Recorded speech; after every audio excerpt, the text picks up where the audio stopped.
Free Talk Live, talk radio that you control. That means that you can call 603-283-6160. That's 603-283-6160. Bring up whatever's on your mind. Talk about whatever you want to talk about, what you want people to hear. Or maybe you want to talk about what we're talking about and tell us we're wrong, or either just, add another piece of information we didn't know about the topic. But you can also change the topic because it's Free Talk Live, 603-283-6160. You can literally bring up whatever you want. Wrote a book, call in and tell us about it. Something like that, I kind of wish people would do stuff like that. Maybe it feels like you're not invited to do that on Free Talk Live. You totally are. Just anything you find interesting, something you want to talk about with other people, don't have people talk to you about it or something. But it's free talk. Oh, you guys are muted. My bad. Son of a gun. They missed all of that. I know. How it's probably free advertising on Free Talk Live. Yeah, it's Pitch your book. Maybe it seems like you can't advertise something. I thought she pushed the buttons. I saw her fingers move. Okay. That's what happened yesterday that I told you. Oh, that you was got the a ghost noise in here. We got a bit of a. You've got a ghost double pushing your buttons, Bonnie. Okay, that is really, really strange. And then yesterday, all the lights turned on at once on the phone. Hopefully, this is just from it getting hot outside. Paranormal. Well, it's who knows? My strange. sister's back. Our equipment is acting a little haywire these days. Yeah, I mean, it's never not acted haywire. It's actually more strange when it's like, hey, it's been okay for a month. The problem is the solution used to be, hey, something's acting funny, go get Ian, right? And we haven't been able to do that in years. Yeah. Now it's like, hey, Bonnie, when you get that one phone call from Ian during the day, make sure to do tech support instead of having a private conversation with your husband. We don't even do that. We just figure it out over the phone. But we do have someone on the line, so hopefully the listeners can hear us, and the person on the phone, who's on the phone with us, can you hear everyone all right? I can hear you fine. Can you hear me? Yes. What's your name and topic, please? Name's Paul, and I think I've got one of your chronic callers figured out. Okay. Which one? Skeeter. And what have you figured out? Because he's a simpleton, so it shouldn't be that hard. Part of what he's trying to talk about is something. Have you ever heard of a guy by the name of Henry George? No. Okay. But tell us about Henry George. Was a 19th century, I don't know if he's an economist, but he had this idea of organizing society in a different way. And the idea was that he separated because what we think of as property, he separated into two pieces. Property is the thing that you create yourself. In other words, if you make something or write something, or you do something with your own hands or your own brain, that's your property. But land is something that you did not create. Oh, it was here okay. Before you arrived. So Henry George is the founder of the Georgist movement. I'm familiar with Georgist, but not the founder. Yes, okay. Called the single tax movement. Yeah. Okay. There are some libertarians masquerading, or some Georgists masquerading as libertarians within the liberty movement. And one that was on the show. I'm not going to name names, but if you want to drop it, be my guest. It seems like it might be what Peakless Mountaineer was talking about in the past. Was not thinking about Peakless Mountaineer. Oh, okay. But continue. I could be wrong about what he believed too. He's not here. Okay. Go on. Well, go on, I don't fully subscribe to this, but I'm aware of it. Back in the 80s, in California, I was a follower of a guy by the name of John Kelly, who wrote a bunch of monographs. This was before the internet. He wrote something called the Lexicon of Economics, which, I lost my copy of it, and it was really some interesting stuff. But you can make the case that the two are different. Okay. Now the question is how do you handle this difference? What two? Property versus land. Land. Okay. Yes. And the idea is that land since what you do on your land affects someone else, it should not be treated, like personal property. Does it affect someone else? If I plant tomatoes, who am I affecting? Well, remember the tomato thing, they tried to say that it affected other people because the supply of tomatoes. That was like a really bad American legislation in like the 50s. If I make a hammer, right? If I make a hammer not using the land, right, I'm affecting the supply of hammers as well, so it's still the same. Go ahead, caller. I always thought the other one was bad logic. No, they're all dumb, but go on. Well, the point is that, and this is where Skeeter, I've listened to, many of his calls, and I'm sorry to hear that. He's been on a lot for sure. Yeah, he is. He brings up this idea that property should go to the people most capable of getting the most out of it. And this goes back to the single tax idea that if you're growing tomatoes, okay, and somebody else will look at that land and go, well, I can be much more productive by using that land to build something on it, or in other words, take the same piece of land and be much more productive than growing tomatoes. Okay. Yes. And according to Georgism, the idea was there should be a way that the land can be auctioned to the highest bidder. In other words, if you claim that you can make so much more out of the land than the guy with the tomatoes, you should be able to make some claim and make good on that. Now, the issue is, okay, how do you? And the issue is, how do you administer this? Obviously, one way is like, well, I've got more guns than you, or I've got more troops than you, and I as a libertarian and as a voluntarist, I do not sanction coercive methods. But if there was a way to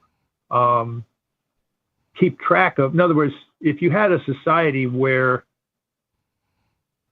the use of land was something that was paid for by the people who used it, and that money was then used to benefit the community, in other words, build common stuff, okay? This is why it was called the single tax movement, okay?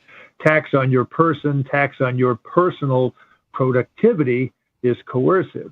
But tax on the use of land can be argued that, well, wait a minute, you're just using the land. You didn't produce the land. Therefore, it's not coercion to expect you to pay for that use. And the question is how do you administer, who's using what land at what time? Now, this guy, John Kelly, he wrote this monograph that talked about basically what do you call an office, where you would basically put, you're building a bureaucracy. which leads away far from freedom. Well, here's the problem, okay? Whenever you're trying to get human beings to cooperate, there has to be some kind of organization, okay? And the question is how much does that organization involve coercion, and how much does that organization involve cooperation? I reject the need for the organization. Why do you reject it, Richie Rich? Well, because you can cooperate without having someone administer the cooperation, right? Right. So if I want to come onto your land or into your house, right, I don't need to go down to the government building. I can just say, "Hey, Riley, can I come over?" That's right? true. That actually makes sense. That makes sense for voluntary cooperation. But on large scale, how is that going to work? Because it seems like people right now don't act voluntarily in a lot of cases. They want to actually demand government coercion for things in some cases. Well, because the mechanism is there, and it's the easiest mechanism to go to, right? Like if you need to get something from someone, the easiest way to go about it, if the use of force is necessary, is using the state. And that's just because it exists currently, right? Right. Like if I, if you defrauded me in some way, and I had to make a claim against you for damages, right? In a normal society, there would be an arbitration service, or we would hash it out directly, or, you know, I would be allowed to get violent upon you directly to make it right. But if I do that in modern society, I'm the bad guy, and the state will come after me for the violence against you. Yeah. Even though it would be, you know, justified and ethical and moral in a free society because of the fraud and theft and whatever you've taken from me. So you can't do it. So, you know, the only way to do it in modern society is to involve the state so as not to get the state involved with you. That actually makes sense. The point is, though, that you can cooperatively create an administration that does not involve coercion and it does not meet the definition of a state. Yes, an HOA. And most people hate those things. Most freedom lovers hate those things. Most people I know don't like them at all. Yes. Well, how do you deal with a situation, you know, cooperating with people you don't even know? There Get to know has to be some structure. Well, yeah, but you know, it's like there has to be some structure where people can know what the rules are. Yeah. Okay. You can. If I'm ordering something from Japan, right? If you know on a large scale, like corporation to corporation, you build everything into the contract. You agree to deliver this many parts for this amount of money. Failure to do so incurs a penalty of this, yada yada yada. If you fail to, you know, pay the penalty, we go to this place for arbitration, right? If you fail to abide the rules of the arbiter, then, you know, then this agency will be the one using force against you to recoup any and all damages, right? And theoretically, all of those agencies will exist for the very reason that they would be necessary to resolve disputes. Right. So there you go. I don't understand what the problem is of creating an agency to oversee the use of land. Because you can outright own land, right? I don't subscribe to the Georgian theory that land is off limits as far as property is concerned. Because if you want to build anything, you got to get natural resources from somewhere, and the only place on Earth we have to do that is the land, which means someone has to own it. Right? If you're gonna build that hammer, right, you're gonna have to source wood from somewhere. You're gonna have to source iron and lead from somewhere, and someone has to own that land. You can't just go and chop down somebody else's tree because you're in the hammer making business. You can't just go mine on somebody's land to mine the iron because you're in the hammer making business. Plus, how far do we go with, you're affecting someone in a certain way that maybe we like isn't quantifiable? Like you're always affecting someone. Like when you're breathing, butterfly effect. Yeah, when you're breathing, you're affecting someone, even if a tiny bit. It's nonsense. Well, I'm just saying that owning the land is one way of being able to use it, and we're so used to that paradigm that I think it's instructive for us to, you know, at least examine, you know, what another alternative could be, because, you know, I think you will at least agree in principle that there is a difference between a piece of personal property that you have, you know, created yourself and land, which was there before you showed up. And it's basically been distributed by, the first guy that got there claims it. And then, you know, yeah. So if you've listened to me in the past, my philosophy on land and property in general, right, bears down to your ability to defend it against aggression. I don't think Peakless Mountaineer is a Georgist, but we disagree on this because his general claim was in order to secure the land and have it be rightfully yours, you have to mix your labor with it. And I disagree because I think you should be able to keep the land pristine in order for your personal or, you know, mutual enjoyment. Can it work both ways where both things are true, where you can mix your labor with land or you can just keep it pristine? No, because if you mix your labor with it, it's no longer pristine. It's used. That makes sense. Right? And as an example of this, there was, I think it's an older story, but it popped up in my news feed over the last couple of weeks since I've been off the show. There was some billionaire that bought rainforest land in like the Amazon in Brazil, right, and kicked out all the logging companies and just said we're not going to log this land anymore. I'm keeping it pristine to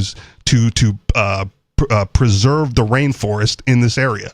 And he's a billionaire, and now the land is his. And if you're a hammer maker, you can't go cut down his trees. Is anybody fighting him over it or anything? They shouldn't be, because he owns it. No, I don't think so either, but just want I don't know. I didn't. It's an older story. You can dig it up if you want to, but that's an example of someone who says, like, I want this land to be pristine, preserve it for, environmental reasons or whatever. I don't care what his motives are, right? But he decided that, hey, I can afford it. This is important to me. I'm spending the money to keep the land pristine. And that's what he's allowed to do under current property paradigms. And if you say he has to mix his labor with it, well, then it's no longer pristine. Then, he turns it into whatever it is. And then you get into the minutia. Well, how much labor does you need to mix with it to keep, billions of acres or whatever, millions of acres of land? Well, I mean, mixing his labor with it could just be the as far as putting up signs saying, this is wilderness, please do not trespass. But sure. And then to enjoy the wilderness, you're going to look at modern day signage, right? Like that's. Yeah. I even thought about just building a fence around it. I agree with you that such things should be possible, and I think that's completely, morally justifiable for somebody to say, look, I'm choosing to take the resources and put them into creating, or preserving, a piece of nature. Well, then you have to reject Georgism, right? Because he doesn't have to pay anybody a tax on top of that, or shouldn't have to pay anybody a tax, right? It's his. Then this is why. Look, I'm not saying that any one particular system is correct. I'm just examining the possibilities because it's fine to examine it. I have also examined it, and I rejected all the other ones as folly and nonsense. Yeah. Well, I say if you have a society which values the wilderness, you can say, okay, well, look, if nobody wants to pay money to keep this land pristine, we'll just decide to do that. Anyway, my original inspiration for the call though was that this, if you listen to the next call from Skeeter, he will talk about these ideas. Okay, that's I think that's where he's coming from, is the fact that the highest bidder thing. I wonder if Skeeter's a listener enough to have heard all of this call so far, and if he'll comment on it. Well, he's a highest bidder, but he's also like, take it by force because you can. Yeah. Right. Like if you don't want, if the billionaire wants to keep the land pristine, and another billionaire comes along and says, hey, I'll give you double, right? And the billionaire says, no, I think I'll just keep it. Under Skeeter's paradigm, the double billionaire will be able to take the land by force, pay off the original billionaire the double, because he's got a higher claim because he's outbid him. Right? Mm-hmm. Like that's the fallacy with Skeeter's line of thinking, is that just because you can pay more and achieve more with the property, be more productive with it, you automatically get to take it by force if you simply pay off the other guy, which is kind of what you have with eminent domain, which most libertarians reject, right? Because it's not your property. You're not allowed to take it, no matter how much you pay. Yeah. So this guy, his name is Elisach. I'm not, Johann Elisach. He bought all that 400,000 acres in the Amazonian rainforest in Brazil. It says that he also took it a step further and actually bought a company, Gethal Amazonias, a plywood exporter, and halted all of their work. He kicked them all out. So that's kind of interesting to buy them out instead of just being like, hey, you don't have jobs anymore. Like, at least, I don't know, more moral to buy them out. Well, point is, he didn't take it by force, right? He paid for it. It's his investment, and he can do what he wants with the land and the company now, including shutting it down and firing everybody. Yeah. Because it's his. And if you're a Georgist, it's not his, it's the collective's. And now that he's bought it and wants to keep it pristine, he must still pay a tax on it on top of that to some collective, right, in order for them not to take it from him. It's an interesting use of his money. He's a 2 billionaire. Okay. Oh, wait, 2 euroaire. Right. 2 billion euroaire. Euros? Okay. Wait, I don't know why I thought it made a big I don't even know how to say that. 2 billion euroaire. I wouldn't either. Well, in either scenario, the billionaire is spending money, Yeah. Either he buys it, he spends it to buy the title to the land, or he spends it to the community for their benefit to keep the land pristine. Right, so, but spending it into the community through an extortionary tax is less moral than paying off the current owner something that they valued more than keeping the land. He also hires them. He creates jobs for the people who live there. Sorry. Okay. Yeah. Well, I still think that any system that completely obliterates the difference between land and property is missing something. Okay, and I'm not sure the best way to express, and to build into a social system the recognition of the difference. But at the moment, what we have now, is there is no difference. It's like land is treated just as personal property, right. is, and I think that we're missing something. I would suggest you're working in the wrong direction, right? You've come to a conclusion and you're trying to fill in the rationale to reach your conclusion. Whereas, no offense for my ego here, I started with all the premises and these are the conclusions I've reached. Right? Well, I don't know. I think that someone could argue that, since we've always done it this way, that's the. Well, we haven't always done it this way because we're still getting property taxes. We still got to pay property taxes. They could argue anything they want, but at the same time, it's always best to try something new when we can. I want to ask the caller, why do you think that property, and can you quickly summarize why you think property is different than land? Because you didn't create it. Okay. If I make a hammer, it's my hammer. Okay. But you sourced that material from someone who owned the land. As I already noted, the iron mining, the wood mining, whatever else goes into building hammer, read iPencil. Oh, we're going into our break, so caller, if you want to talk more about it, we totally can. I think there's more to say about it if you want to, but going on break, and that means you can call 603-283-6160. Anyone listening can call 603-283-6160 to bring up what's on their mind. Maybe you've thought of something we overlooked in this conversation, or you just want to change the subject. It's up to you. Free Talk Live, more Free Talk Live coming up.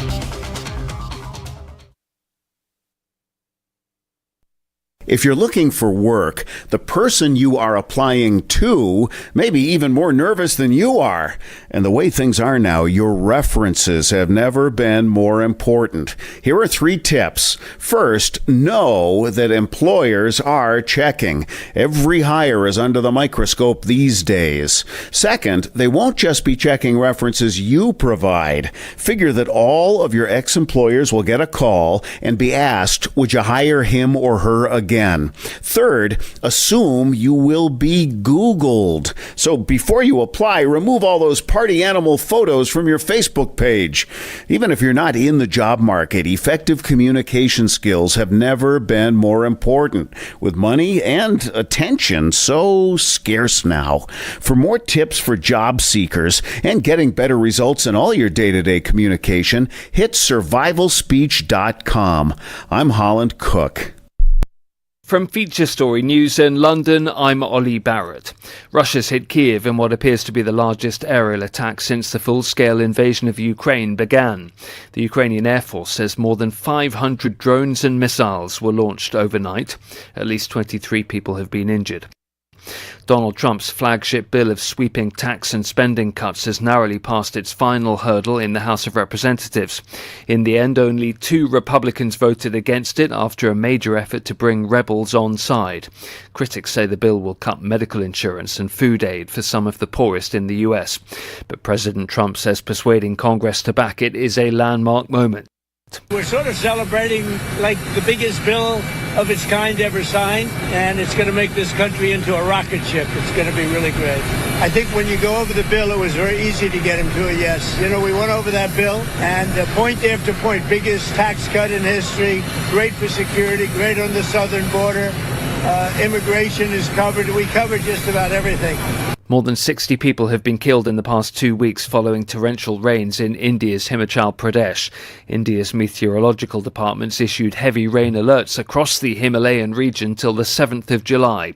Sriyoshi Mukherjee has more. Hundreds of houses and properties worth millions of dollars have been damaged after continuous rain and cloudbursts over the northern state of Himachal Pradesh. Major arterial roads across the state are blocked due to landslides, and essential services like electricity and water supply have also been severely disrupted. The State Emergency Operations Center has set up relief camps, and the Indian Air Force has been airdropping food packets to those impacted by the flash floods and heavy rains. Officials say the primary focus is on search and rescue, as many are still feared to be missing. They say a detailed assessment of the damage across the state will take time due to the magnitude of the devastation. Tens of thousands of Oasis fans are in Cardiff as the band kicks off its much-anticipated reunion tour. I'm 52 now, so I remember buying Definitely Maybe when it first came out in 94, so massive fans. Yeah, last time I seen them was 20 years ago in Manchester, and we've come over from the Isle of Man from this, so definitely fans. The last time the Gallagher brothers were on stage together was in 2009. The gig at the Principality Stadium will be the first of 41 shows around the world for the Britpop rockers. Phil Howes was among those at the group's first major performance at Cardiff University's Student Union in 1994. You could tell they were all amazing, which is quite rare for the first time you'd heard a song. Something about them really resonated, and even though they looked pretty ordinary, they had a swagger that was quite incredible, and just the attitude, pretty powerful stuff. From bureaus worldwide, this is FSN. You can help spread the ideas of liberty with our Patreon for just $5 per month at amps.freetalklive.com.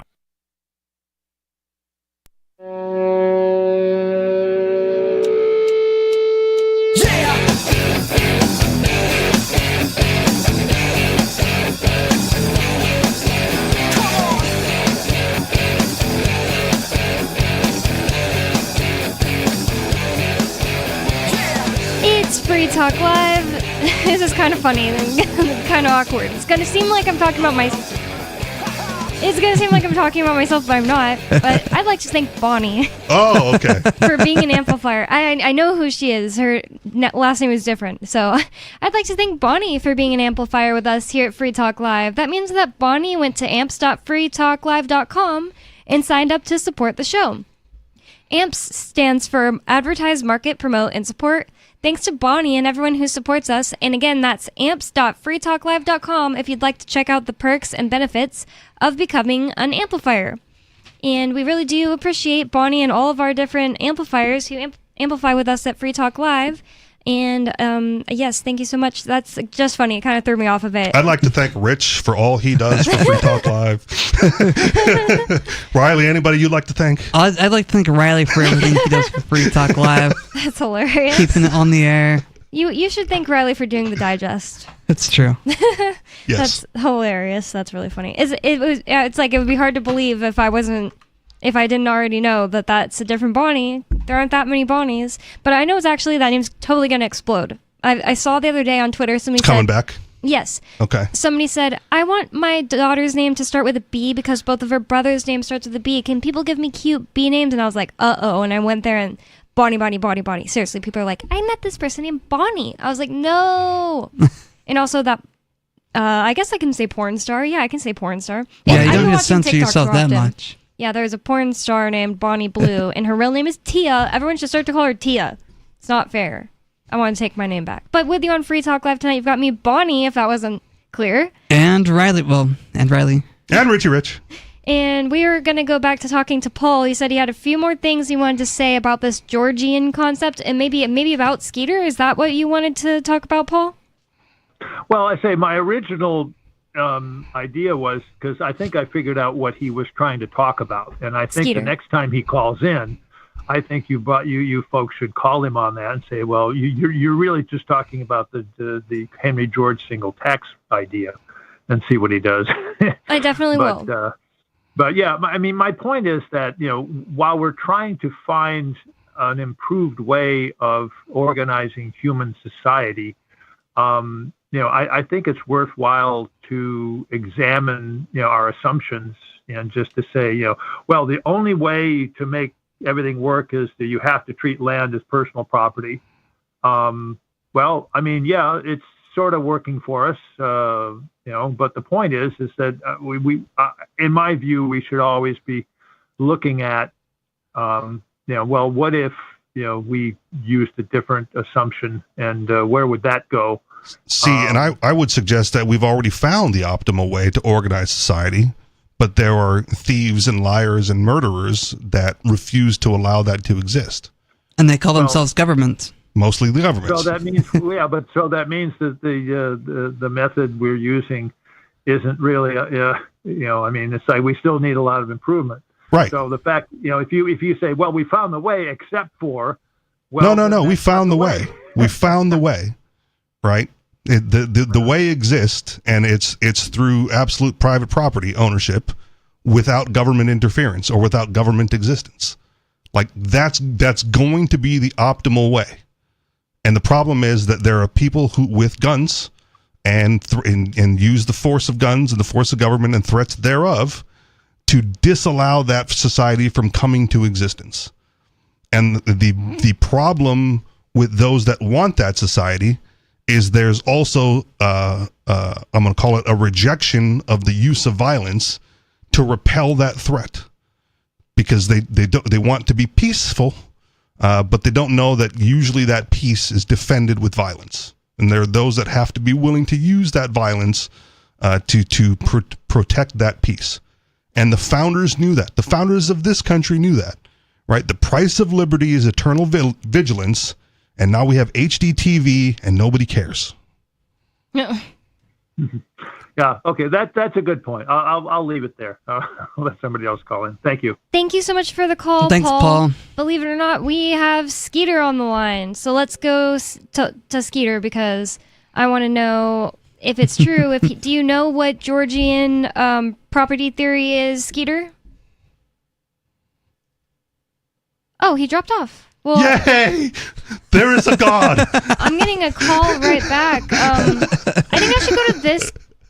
I'm not sure which one of these it is. So now I have to go back to church on Sundays. My prayers have been answered. Let's see who this is. Caller. Which church are you going to? Who are we getting through to? Who are we talking to here? Well, look. If you want to switch to the other caller. Okay, yeah, let's do that. Let's see if, maybe I lost Skeeter. Thank you, Turd. He's being nice. I'm gonna take that up because they've changing the subject totally. 6 of one, half a dozen of the other. Skeeter? Who don't we want to talk to? Are we talking to Skeeter now? What's your age? Oh, we're not. Okay. What's on your mind then? Communicate that non-verbally. Yeah, come on, the evolutionary capitalist. That's so weird. Babies can consent. Okay, so that is Skeeter. Was that Richie Rich's voice? It was. I've also said that on here, Skeeter. You think it's a gotcha, and it's not. It never is. Oh, I caught Richie Rich in some sort of hypocrisy, and you don't. You never do. I guess that's all consistent with and Capistan, right? Look, if you don't have if you want to get into this, Bonnie, you make the call if you want to get into age of consent. No. I wanted to talk about the property thing. Oh, you started with age of consent. I was wondering if you were listening. Well, let's just skip the stupid age of consent thing, because he's we've had that conversation with him a lot. Okay. It's really interesting to me that there's a caller who wants to figure something else out. So have you heard of the Georgian property theory that guy was talking about before? No, I've always heard the Georgian, whatever. I'm a Georgian. I didn't pay attention because I think I sampled it. It doesn't make any sense. Well, actually, the bidding. If he's saying the bidding, if that dude is saying the bidding kind of that bidding part makes sense. But you guys know why you guys don't understand property? It's because you don't understand what capitalism is, right? Property is a secondary concept to capital. Now, the true capitalism, the definition of true capitalism is the observation that everything, including humans, is capital. So land is capital. Land is So it's not a secondary property. It's it's in there. It's a first order thing. Stupid simpleton. It's a secondary concept. It's not. It's primary. If everything is capital, land is capital. He just said everything's capital, and now he's telling you stupid for agreeing. Right? No, Isn't that what just happened? Wait, what did he say? You said everything is capital. Richie Rich agreed with you that even property is then, and you said he's stupid. He said yes. Oh, I thought he said, whatever. I didn't listen. I didn't really listen then, I guess. There's your problem right there. Let's start with that. Maybe you should learn how to listen first, Skeeter. Well, it helps still, like, let me finish, but property is a secondary concept of capital, right? So everything is capital first. Everything is a production good, right? That's the definition of capital in conventional economics. Do you know what everything means? Because you're saying that property isn't. Everything. What about property? No, property is a second. Property is but property is part of everything. The definition of capital. Now, once you realize everything is a production good, a means toward evolution's end, right? Now you know the purpose, which is productivity toward evolution's goal. We just brought up the example, if you were listening earlier, of the billionaire who bought the Amazon rainforest in order to not be productive with it. There's no production going on. He bought the company, kicked out the productive people, right? And he's leaving it alone. That's it. Back up. I was trying to say I didn't hear that example, so don't assume. I heard some of it. Well, listen to the show. There was a guy that bought 400,000 square miles or something? Acres of rainforest property in Brazil just to conserve it. And he also bought the logging, I think it was, company just to fire everyone. He's protected under the property law of a democracy, probably, right? Ultimately, he's working within the property system. That's not a market system. Well, you would also assume that if he wasn't under that system, that with his billions of dollars, he would be one of those people that could afford top level security, and he'd be just fine. He's not one of the poors. No, back up. You're dragging me straight. I want to explain the theory of the concept first before we apply it to any. Your concept or Georgian? Scenario. Sorry, just being clear. No, my concept. Okay. I don't even know what the Georgian thing is. It doesn't make any sense. Why you're gonna distinguish between something you make? I mean, all matter is already in existence. All energy is already in existence, right? That's the same amount of energy and matter, or matter is the same as energy in the universe as before, right? According to physics laws. I mean, I don't understand how you differentiate between something you rearrange into like a consumption good or something. And why it matters who created it, like versus. It doesn't matter. That doesn't matter. Everything. Yeah, I agree with you on all that part. All that part is like adding up to me that. No, it does matter. It absolutely matters. I don't have the example in front of me, but if you just take a log. In what way? It matters in what way? Depending on how you divide up the log, if you're a logger, right, you get different consumption goods that add different value per weight or per volume of that log. I can see how it matters in that way, like it makes you money, but not that it turns it into a different kind of property than like your tree on your property is your property. No different than the whistle you carved out of wood. Sure. From that tree. Like it's just equally your property. It's equally your property. That's the way I meant it when I was agreeing with Skeeter. And then if you give the whistle away to somebody or sell it, it becomes someone else's property, does it not? But that one tree. If I sold the tree. That one tree might be like $100. Okay. And from that one tree, you might be able to make 200 whistles and sell them for $4 a piece. Yeah. Right. So now you've added 8 times the value of that tree. Yes, it's definitely different in that way. But I was saying neither one changes whether or not it's your property. Does that make sense? Like it's not like it only becomes your property when you make a whistle. You know, that's what I thought Skeeter was saying. Maybe I misunderstood him. Well, the Georges would disagree, right? Because the tree is nature and you can't own it. But if once you turn it into a whistle, all of a sudden it's your property. Equally dumb and rejected. Yeah, I rejected as well. I have to say. So you guys aren't thinking like the market, right? The market evolution created capitalism. Evolution created these market systems. Evolution created money in order to help actors, align themselves with its goal, right? It created profitability as an imperfect measure. I'm going to have to reject that. I'm not going to just agree with you and continue a conversation saying evolution created capitalism. Humans created it. He's anthropomorphizing evolution to make it seem like it's an entity or a thing. Well, that can do evolution something. is a process, and Skeeter likes to anthropomorphize processes instead of just thinking them as actual processes. Considering other human groups created things other than capitalism, I would have to say that evolution didn't create it. Does that make sense? Like, no, it's not just this will always happen in groups of humans over a certain amount of time. It's not, because obviously that's not true, because other countries and people groups created different systems. Yeah, let me tell you why evolution created. It's because it's a stable system, so it's selected for you. So humans can't just implement a economic system and think it'll be stable, right? Evolution chooses which system is stable. And what does stable right? even mean in your conversation? Good question. Say that again. I didn't hear what that. What does stable even mean in this conversation to you? Stable means it's selective. It's in a short word, it's sustainable, right? Evolution selects for it. It's a longer word than stable. Again, there are uncontacted tribes in the Amazon, since we're talking about the Amazon, right, that probably don't have a capitalist system, right? Because they're still like hunting and foraging. And they're probably stable. And they've been stable for thousands of years. Yeah. No, it isn't. Take a step back, Rich. What's happening to all these Aboriginal tribes and all these native people in all these countries? What's happening to them? Are they growing in number, or are they diminishing towards stable? Doesn't mean you have to grow. The definition of stable doesn't mean growing. It means stable. Sorry, I meant evolutionarily stable. Evolution is still evolution has chosen that mechanism for thousands of years for those people. You guys need to get into an understanding mode before you guys get into criticism mode, right? No, because you just want us to just continuously accept what you're saying, and if you say something flawed, I'm not going to continue a conversation that's flawed. How about this, Bonnie? You spend your entire existence trying to like disprove libertarianism. Yeah. And all you do is criticize it ineffectively. Yeah. Bonnie, can you look up the definition of evolutionarily stable or evolutionarily stable strategy? Why? That's what I mean by stable. Because it'll show this strategy, like for instance, adopting an economic system has to dominate.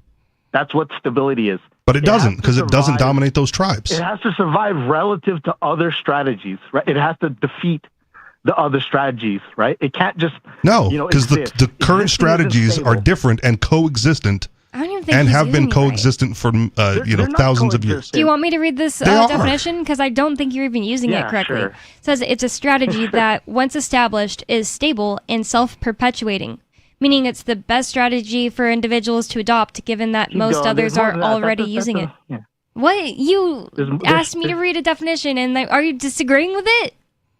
Of course he is. It's not. It doesn't seem like it's I mean, it doesn't agree with you. That's the whole point. That's why I said I don't think you're using it right. No, I am using it right. It has to dominate. It has to survive. So it is impermeable. Dominate and survive are two different things, man. It says it's impermeable when adopted by a population. You can't say that about capitalism. Absolutely, you cannot, because even the United States, who most people would consider capitalistic, is devolving into more socialism. Mm-hmm. Impermeable means it defeats other strategies. Then capitalism definitely isn't it, because as noted, Gen Z is taking us straight into socialism. Yeah, you're wrong. You're wrong. This is the Wikipedia page of this thing you asked me to look up. It says, that is to say, it cannot be displaced by an alternative strategy, which may be novel or initially rare. You're just trying to put biological things onto something that it makes no sense for. Would you stop with the criticism and try to soak up what I'm saying? It's not criticism every time I just point out you're we're being just pointing out what incorrect. You're doing wrong, man. Everything you say is automatically filtered into the spam folder and then deleted after 30 days. So the difference, a good place for it. Understanding mode and the difference between understanding mode and criticism mode is that in understanding mode, you're looking for clarifying questions rather than criticism. You're looking for anything. He looked it up this week from last week's conversation. Understand the concept or not, right? So evolutionary stable strategy was derived from Nash equilibrium. You remember what Nash equilibrium was? It pops up here. I can click on it. Give me a second. I saw it a second ago. Oh, Nash equilibrium. The most commonly used solution concept for non-cooperative games. A Nash equilibrium is a situation where no player could gain by changing their own strategy. Okay, it's commonly used in the prisoner's dilemma. Oh, what does it mean? Again, it's the optimal strategy for both players. The general setup. Keyword, right? What? Optimal is the key word for displacement. Yes, right? optimal. But what you have to understand from game theory, since you've studied it so much, is not all players choose the optimal strategy. That's why you play the game. So in theoretical game theory, you assume that they do. Now here's where the objective judge comes in. This is where evolutionary game theory introduces natural selection. If you do not select the optimal strategy, you experience negative selection pressures proportional to how bad your choices are, right? You can choose a choice that looks somewhat stable, but if it is not optimal, you still will experience negative evolutionary pressures in the form of opportunity costs, right? Opportunity costs relative to production are the same as aggression in my world, right? And that's there you go. Another good reason to reject your world. Wait, was he just saying opportunity costs is aggression? What? Yeah. There's opportunity costs for like every decision you make at all times. That's just and a fact. The things you don't choose is not aggressive. How is that aggression? What does that even mean? What, God is aggressing on you because that's just a fact of life? Who's aggressing on you? So your aggression will be punished with natural selection pressures, right? This is just getting ridiculous. I kind of want to answer turd. No, let's go to like a hypothetical scenario, right? So now we can criticize. So, like for instance, you know that the libertarians are always confronted with this dilemma, right? Which dilemma? Land on an island, the Coconut Island one. Oh yeah, go ahead. Where? So, you know, we have crash land in the sea, close to habitable island with resources. I wake up, let's say it's all of us, all four of us. I'm one of the four. I wake up first.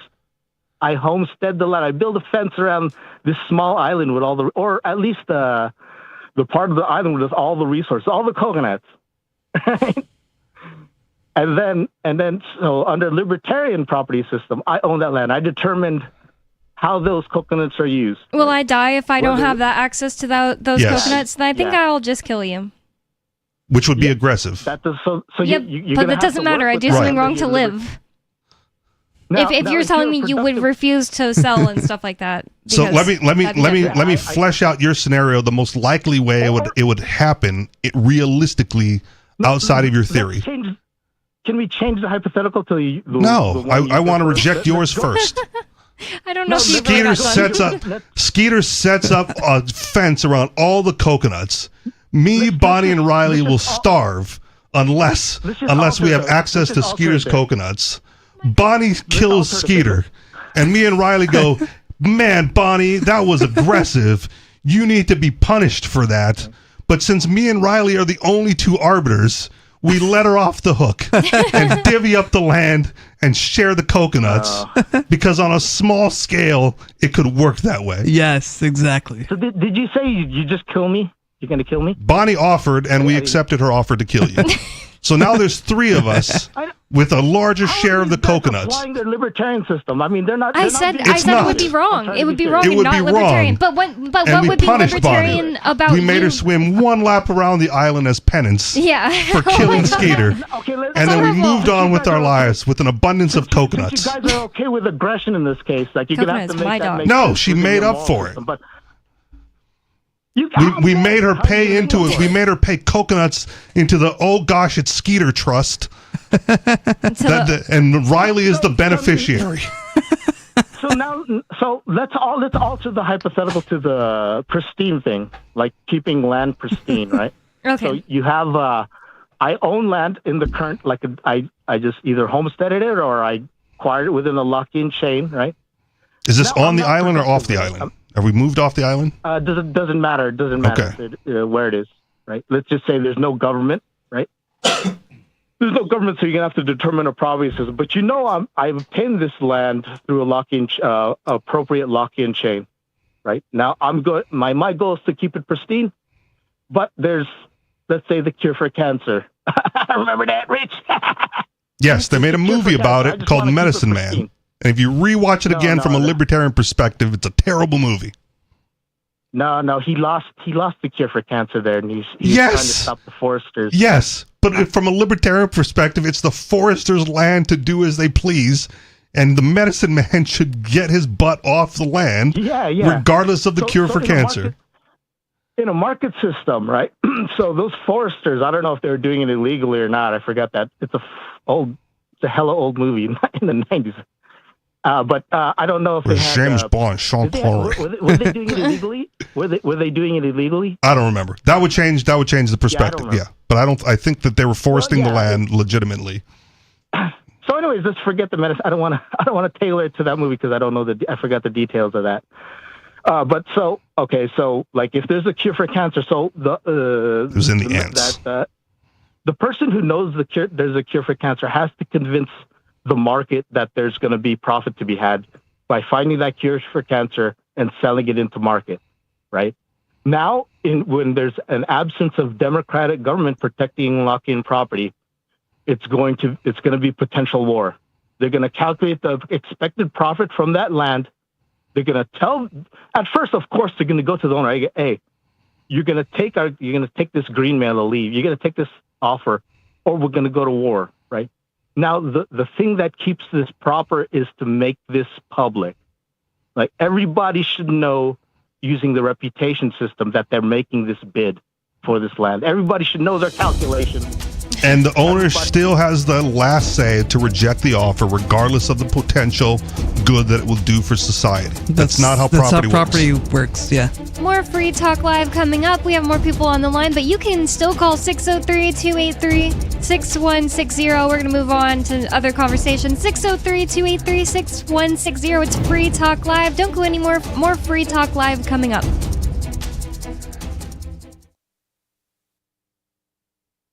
Free Talk Live. Yeah, you're a loser. Wow. So I'm a loser because I don't have health insurance? Is that all you got? Health insurance, and you don't want to license your vehicles like the guy in Florida, too? So I'm a loser because I don't want to bend over for the state and have them molest my freedom and take my money from me. Boy, you've got a serious issue with priorities, man. Why don't you just pay... Does it make you feel like a winner when you get a speeding ticket? Does it make you feel like a winner when you're paying property tax?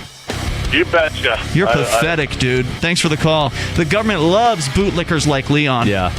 That's sad, man. I hope that more people out there are not like him, because people like Leon are the problem. People like Leon who just do whatever it is they're told and they feel good about it. That's sick. Free Talk Live, 7 nights a week from 7 to 10 Eastern at freetalklive.com. The new 4th edition of Healing Our World, The Compassion of Libertarianism, will take your understanding of liberty to a deeper level and has over 1,300 updated references, new cartoons, and a foreword by Dr. Ron Paul. With discounts for multiple book purchases, the 4th edition of Healing Our World is a great gift for the liberals, pragmatists, environmentalists, and Christians in your life who think libertarianism is cold-hearted. Get yours today at healing.freetalklive.com and use promo code FTL for a $5 discount. There are lots of ways to listen to Free Talk Live. Our podcast has been around since podcasts began, and now the FTL feed is loaded with content besides our full show archives. Did you know that we make it easy for you to customize your podcast subscriptions? We have different feeds, one that includes only our full shows, one with just the Daily Digest, and our main feed that includes everything. You decide what you listen to. It's quick and easy to customize your feeds at feeds.freetalklive.com. That's feeds.freetalklive.com. You're listening to the live edition of Free Talk Live. Hour number 2 is next after the news here on the Liberty Radio Network at LRN.FM. From Feature Story News in London, I'm Ollie Barrett with the Week in Review.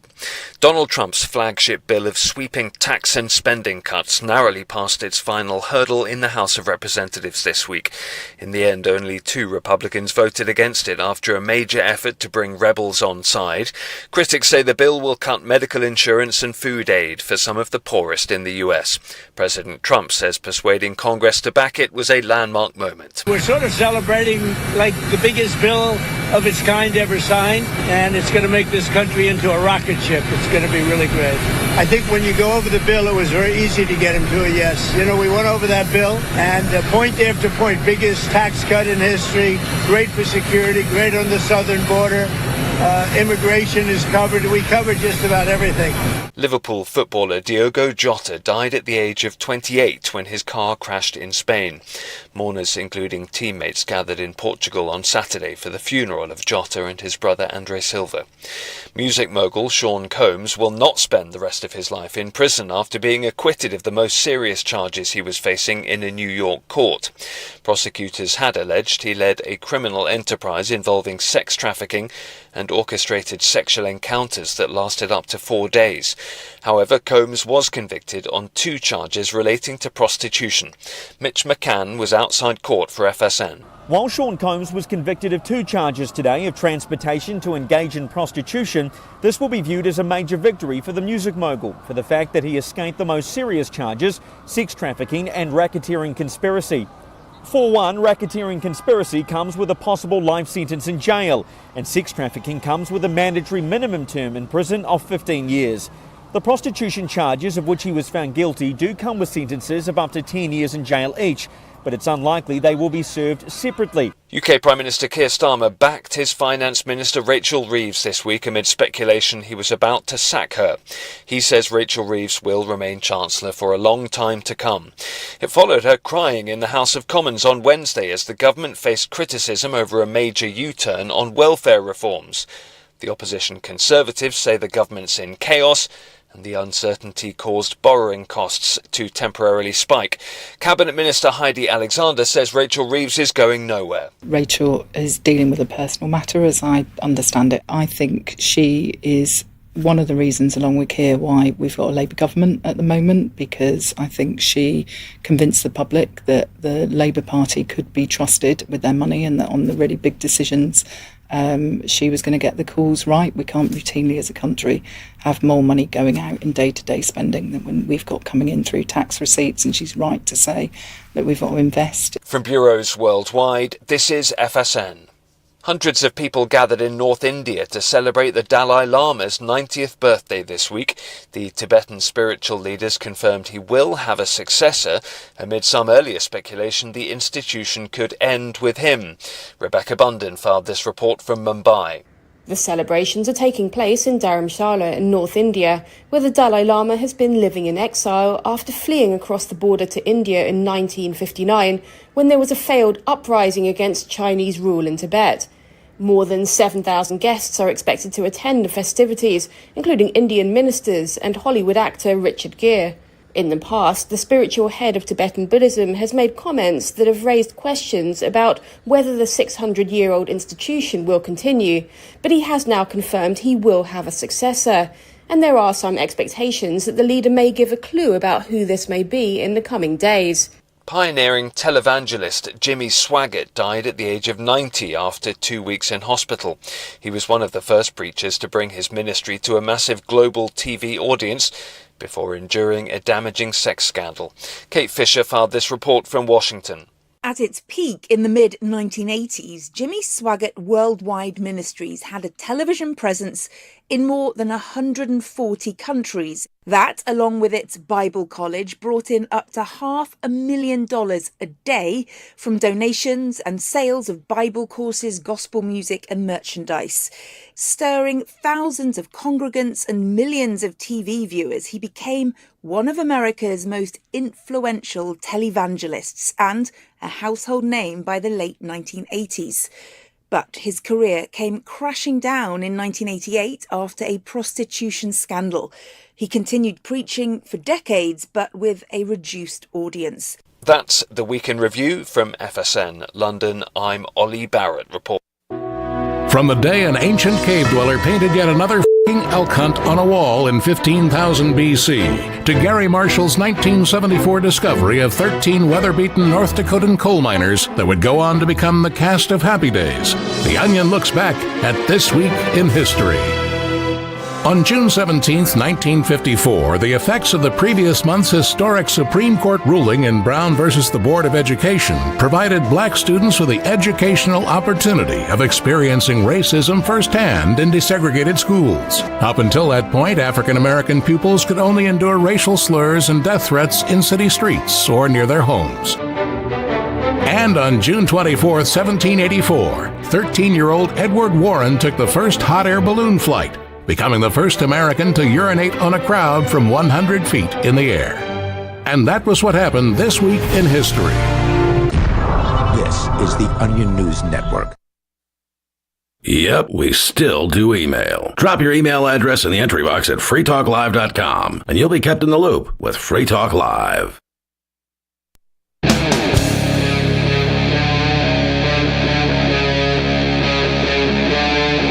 Free Talk Live.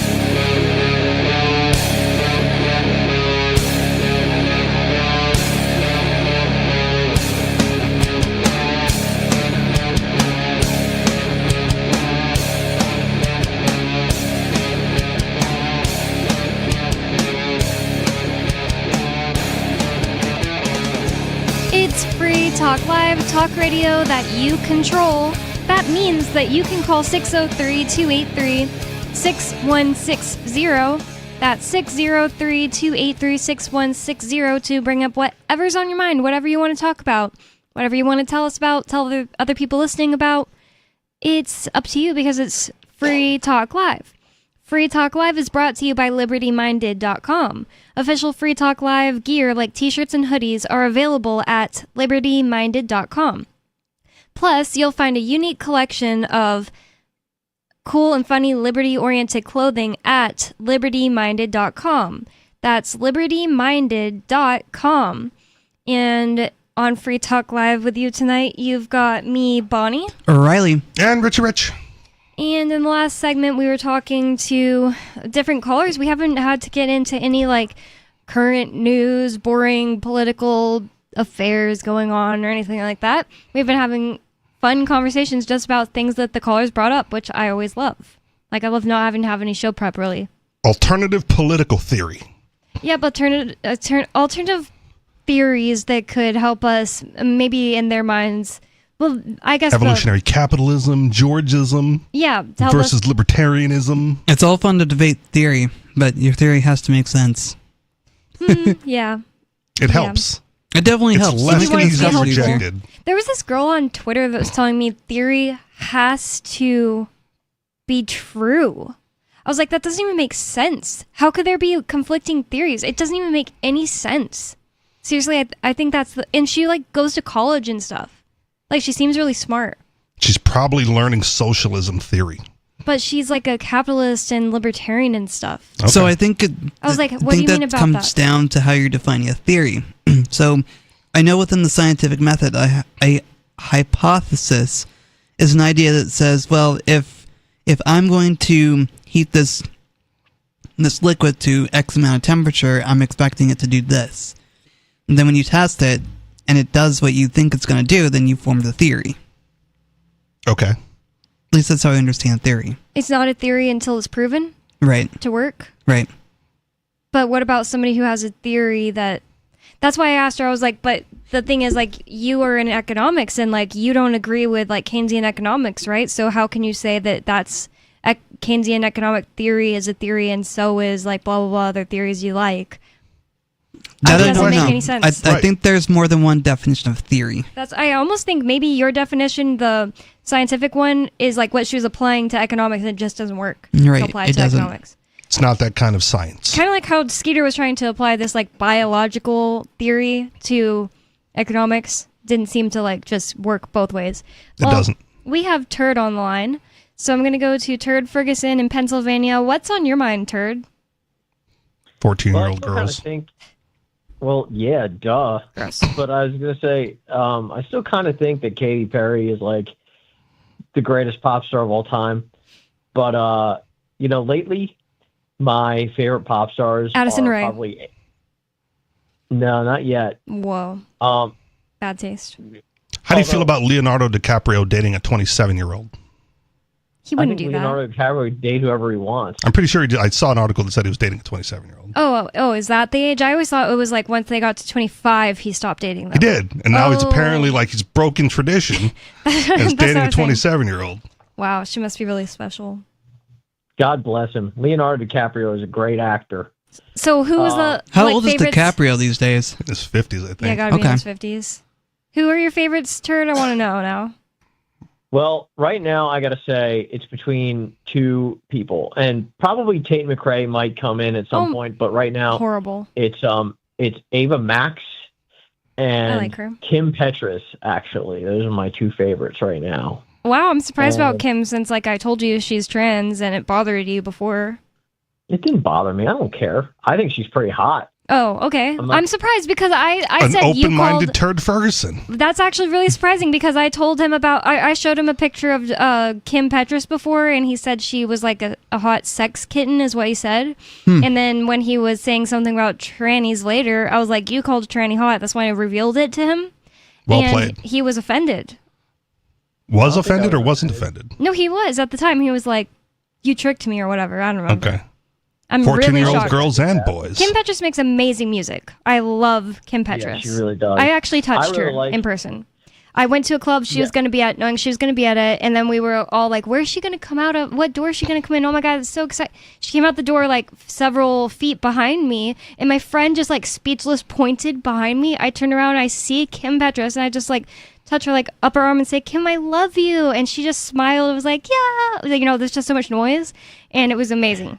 That sounds amazing. Time slowed down. I think my only physical celebrity encounter is when Dog the Bounty Hunter stepped on my foot in Best Buy. Wow. And then apologized. Sorry, brother. That's hilarious. I immediately, after like seconds after, thought, should I have not touched her? It just seemed normal. It was like in a club, you know, lots of people were around. Like, but it felt like right after I was like, oh, should I have not touched her? I couldn't. It was just like what happened. It felt so natural, and she was so nice. It's microaggression. And then her, like the guy who opened for her, his name is Alex. Dang it, I forgot his last name, but he's like a DJ that's really cool, and he like held my hand with both hands and said, "Thank you for coming, Bonnie." It was like so sweet. I love them. Yeah, I think she's. I'll probably, when I end up moving out to Hollywood after this house is paid off, I'm sure, actually end up dating her at some point. I'm sure. Yeah, but keep fantasizing, man. I'm gonna make her wear the anal T-shirt that she has all the time. You know, a shirt that she has that says anal. Ew. Oh boy. I'm gonna make her wear that like every day. She decided to make this like album that was really insanely over the top sexual and just kind of been going with that. Yeah, it's Bonnie, called Slut Pop. have you heard Slut Pop Miami? Yeah, that's like that album was just like okay to me. Everything before that is like insane great pop perfection, and then like she made Slut Pop and it's just okay. And also as like a married adult by that point, maybe it would have appealed to me more when I was younger or something. But I was just like, I don't know if she's married anymore. I was. She's not married. I see. I was saying like my choice of music kind of maybe changed and hers degraded. Well, no, I mean, I really like King of Hearts is probably my favorite song by her, but I still like a lot of the stuff on Slut Pop. I get compliments on my Slut Pop Miami T-shirt like all the time. That's hilarious. Especially from like women. Like women love this shirt that I have. Women or women love Kim Petras okay. and gay guys. Okay. I don't know if she necessarily appeals to trans people. I just don't know. Okay. I'm just curious. They do have a specialty. If we're done talking about pop, I just gotta say one more thing. You need to listen to Addison Rae's newest album, Addison, that came out on my birthday. It's amazing. When did it come out? There's literally no skip. On her birthday. June 6th. Oh, if you doxed Bonnie enough, you would know. Yeah, but I don't know. Was it like 2 months ago? No, June 6th. June 6th, like this year. Oh. It's so good. It's literally not one skip. I'm not joking. I wouldn't say that about like most albums. I'll probably end up listening to it tomorrow. Can you just remind me in the LRN chat so I just see it, so when I go in there I'll remember to do it. But because I'll listen to it on my way to my appointment tomorrow. Okay. Yeah. And then again at the gym. Okay. Did you guys have anything else you want to ask? Nope. Yeah. I didn't know how long you guys wanted to hear about pop. I wanted to ask him to listen to that because I know he will love it. Like he'll become like a huge fan. The fact that he likes Tate McRae is making me really judge his character and his taste in music. I don't like her music at all. She like basically invented mumble pop, where it's like you can't understand a word she's saying. It's so bad. I don't mind the conversation. I just have nothing to add because I'm not of that age or those proclivities. Yeah, I don't really think like getting older is going to make me stop liking pop, the genre. It's just like sometimes there's much more like immature pop, like slut pop, the album. I did see a post though Thanks for the call, Turd. I did see a post that like got me thinking, and it was like, we're, you know, as the elders of the generation now, we're just waiting for the new generation to come out with some sort of music that's offensive to us, and you guys just can't do it. Really? Like how are you going to offend a Gen X or millennial as far as music? Like what do you mean by offense? Oh, you mean like the older generations had Elvis. Turn that off. Yeah, Maybe like I can't. Okay. I don't know. Is I it don't offensive? Think it would Is it offend just bad though? Like no, I don't think it's like horribly bad for one thing. There's like 2 songs I'm not going to say the names of that are like horribly bad. But I mean, we got to start with like Elvis, right? Like, oh, you can't have him on TV. We can't. He's gonna like set the chicks off with rotating his hips like that. That's hilarious. There are people that believed that back then. Oh, all this heavy metal is Satan. If you just play it backwards, they're telling you to worship the devil. Right? Yeah. I came up with like the gangster rap, and like, oh, I don't know if I'm even allowed to listen to that anymore because I'm white. I don't really know that it can ever happen again now that I think of it, because like I'm thinking like how insanely offensive Slut Pop the album is to someone like my grandma. Yeah. Ridiculously off the charts. Like if the idea that I would like go play that in her house is like that's a nightmare to me. Yeah. But I don't think it would offend you. I don't think it would offend Lori like that. Just maybe more like laugh at the lyrics. You know? I grew up listening to like NWA, so even 50 Cent referring to it as a lollipop was already softening it, like the actual message. Like, oh, you got to use a euphemism? Come on, just say it, bro. Like this is rap. We've heard it all before. Yeah. I don't need you to like metamorphosize this. Yeah, but if like that's what makes music is like not just spelling every single thing out. In fact, listen to some NWA. They spelled it out pretty hardcore. I don't think that right. That's Listen just to some 2 Live Crew. They spelled it out pretty hardcore. Maybe that's just a preference of mine then, because that's actually literally something I said about like Slut Pop before. I'm just like, what's the point of this? It's just like spelling it all out. Spelled okay, out. That might be something I'd be into then, because I don't really like current music because it's all like softening it up. Really, current generation could not handle Bloodhound Gang. I don't know what that is. I just don't. I'm sorry. There you go. You've got some like music homework to do. It's not NWA. No, it's more alt rock, but it's pretty out there as far as like lyrics and messaging. So Richie, when it comes to music, you want them to spell it out, not put it behind euphemisms? I'm not saying I want them to do it. What I'm saying is like that's what I grew up with. Okay. So you can't offend me by putting it behind euphemisms. Some people are offended by people spelling it out, though. Right, and that's why you can't offend my generation, because it was all spelled out when we were kids, and it sounded amazing, and it was good music, and we listened to it a lot. I'm pretty sure it's just like what's the word? Like, it has something to do with the generations to me, in my opinion, like anymore, maybe, because it's just like, I personally wouldn't want to listen to that. And we'll both ride home in my automobile. Okay. Whatever that means. Listen to it. Okay. So, in other news, because that was totally news, the whole conversation we just had with Turd about his favorite pop stars, totally news. So reputable. Yeah. TurdFerguson.com. Hope that's registered somewhere. Probably. Yeah, because, I guess he copied the name too. So, from Reuters.com. A reputable news source. There you go. U.S. Supreme Court lets parents opt kids out of classes with LGBT storybooks. So I feel like at this point you can no longer say, okay, the books are being, what were they saying? Like banned. Yeah. Yes.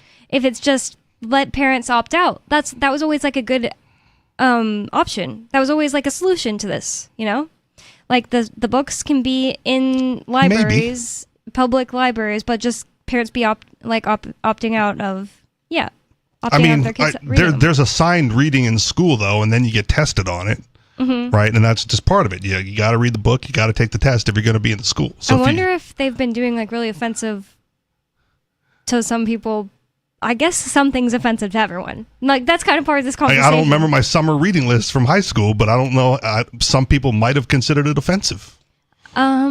I can't think of anything that offended my parents that we read or anything, and like my parents definitely wouldn't have wanted us to read like Harry Potter or something. So My aunt would have been like that because she is Christian. Yeah, and that's the they witchcraft. Never tried to make us read that or anything, but Right. so that's an example of a book that would have happened with, but yet I don't. You think know, it's funny anything that- happened like that. And in the future, it might be a classic. You never know. Go ahead, Riley. I know it's funny to me that a lot of Christians rejected Harry Potter as evil and demonic, but my parents are like, well, it's fine reading it. I don't think it's wicked, evil and demonic. They actually liked Harry Potter. That's kind of surprising, honestly. If you can accept it as fiction, right, not like the work of the devil, it's probably be okay. Well, like for example, my mom, I think it was more my mom than my dad, like understood it's fiction, but just like that it's like inspired by true things that are bad. Okay. Is it? Well, in her Okay, in her world, not saying that it's like a fact or that, Yeah. or even that she thinks J.K. Rowling believes that. Does that Okay. make sense? Yeah. That's a problem with believing the supernatural. It's like, oh, you have to believe other supernatural things too. Equal footing. I don't know. I think you could believe in like something and not believe in witchcraft. Like you could believe in ghosts and not witchcraft, if that makes sense. Okay. Well, we do have a caller on the line, so I want to see what's on their mind. Caller, what did you want to talk about, and what's your name? Oh, last I checked, my name was Ridley. Hi, Ridley. What's you on your heard mind? me. I do remember you. Well, have you guys heard the term AI 2027? No. Nope. Okay, so if you Google that, you will learn about something that is incredibly important that's going on right now that not enough people are talking about. And that's the question of AI alignment. Do you know what that means? Like, what will its opinions be and all that stuff? An aligned AI is what, not perfectly defined, but it's basically one that it wants things to go well for humans, basically. Oh, okay.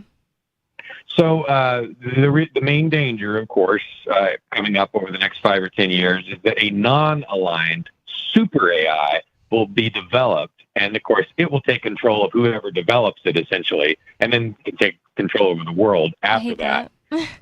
Yeah, I hate the possibility too, but this is a filter. This is a great filter that humanity is going to have to go through, and it's going to have to go through it soon. Anyway, there's this team they call themselves AI 2027, and they're like forecasters, futurists, gamers. Like they'll run simulation games as to what the future is going to be like, and one person will play Trump, and someone else will play Xi Jinping, and stuff like that. And they're consistently they're generally their simulations end badly. With the world being run by a dictator or a super intelligent hostile AI or something like that. And the reason for this, the reason they say that things are looking bad right now to some extent, is that the top AI companies are failing to focus on alignment. They don't really put much effort into that. They're not focused that much on real safety. They're just focused on speed and capability to a large extent. Does that make sense? Yep. So the solution to this, which they have not talked about, but my suggested solution to this is simply public pressure on these top companies like OpenAI or Google, for example, to increase the size of their alignment teams, increase the size of their alignment budget. Yeah, I hear what you're saying, and I recognize your concern, and that's not what I want to see. Why? Well, because technological progress is usually comes from like move fast and break things, right? That's usually what comes out of Silicon Valley. We need to push the boundaries, push the edges of what's possible in order to have a breakthrough. And if you start to put a governor on that, then you just end up with like silver sedans, as a car, right? Oh no, Ridley seems to have like a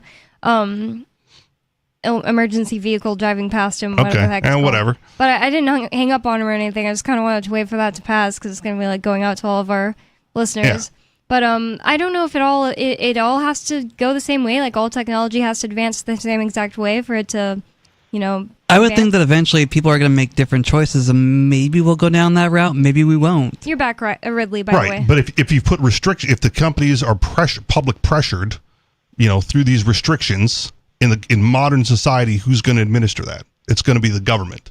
And the government is going to put limitations on what they can or cannot do. And then you're not going to get innovation. You're going to get homogeny. It's not the only way to do public pressure. Go on. Right. I'm not advocating for some legislation. You're not advocating for it, but that's where it ends up. Well, if someone else does that, I can't stop them. I can tell you what I'm going to do, and that's just I'm going to contact these companies and ask them questions and see where I can get. Right. Maybe not very far, but it'll be more than nothing. And eventually, right, in a free and open marketplace, you're going to have a handful of companies complying with the pressure, and then you're going to have one rogue company that sees the profit in the excess, and that's going to be the one in non-alignment, right? And how are you going to rein them in? They're going to make a bunch of money because they're going to be at the end of the cutting edge of technology, and they're going to have the best product. Why do you think that the cutting edge of technology necessarily has to have like these unaligned AI? Like, why is that the cutting edge? Because the unalignment comes from the lack of limitations. Right. Have like few limitations. Fine. Right. I mean, it's coming to mind. It's ironic because I just watched the movie Megan from a few years ago. Have you watched that movie? No, but I know what it is. It's like a robot doll that comes to life. Right, and the doll comes to life because the artist, the engineer of the doll, right, rushed the production of it and didn't put all these limitations in place. Oh, I see. I never knew that because I've never seen the movie, but good to know. Right, but it's an alignment thing because had she put the limitations in place, they either wouldn't have been first to market or they would have been exactly like all the other AI robot dolls on the market. And part of the storyline of the movie was that they were getting chased by knockoff competitors, right? Like, we need some innovation. And well, what are you going to do? If you have all these limitations, there's no room for innovation. Innovation comes at the edges and at the extremes. And those extremes come from like not having those limitations and restrictions. And I mentioned make money if you end the world. I mentioned the silver sedans, right? Because that's like all cars look alike. They do. And why are they all silver? Because it blends in with the road. I almost hit them all the time. Well, it's because that's like what people ask for. Why? And they all look alike because they all have this like list of government restrictions that each one has to follow. To make and it if you safer, follow all that list, you come out looking the same because there's not much room for style. I just need to say this maybe on every single episode. That's why older cars are cooler. Everyone needs to know that silver and gray, and even black to an extent, but mostly silver and gray, blend in so much with the road that there's no way they're not more unsafe than other colors. So it sounds to me, Richie Rich, like what you're saying is that when an AI is unaligned, it's going to be the cutting edge of technology and people will be drawn to it because, it's going to provide us all these new features without restrictions. Yeah. Okay. Well, maybe that's true. I really don't want AI to end the world. Maybe we're just jumping to conclusions and AI is never going to get to superhuman or whatever they want to call it, so powerful that it can end the world. Maybe. 603-283-6160. It's Free Talk Live. More coming up.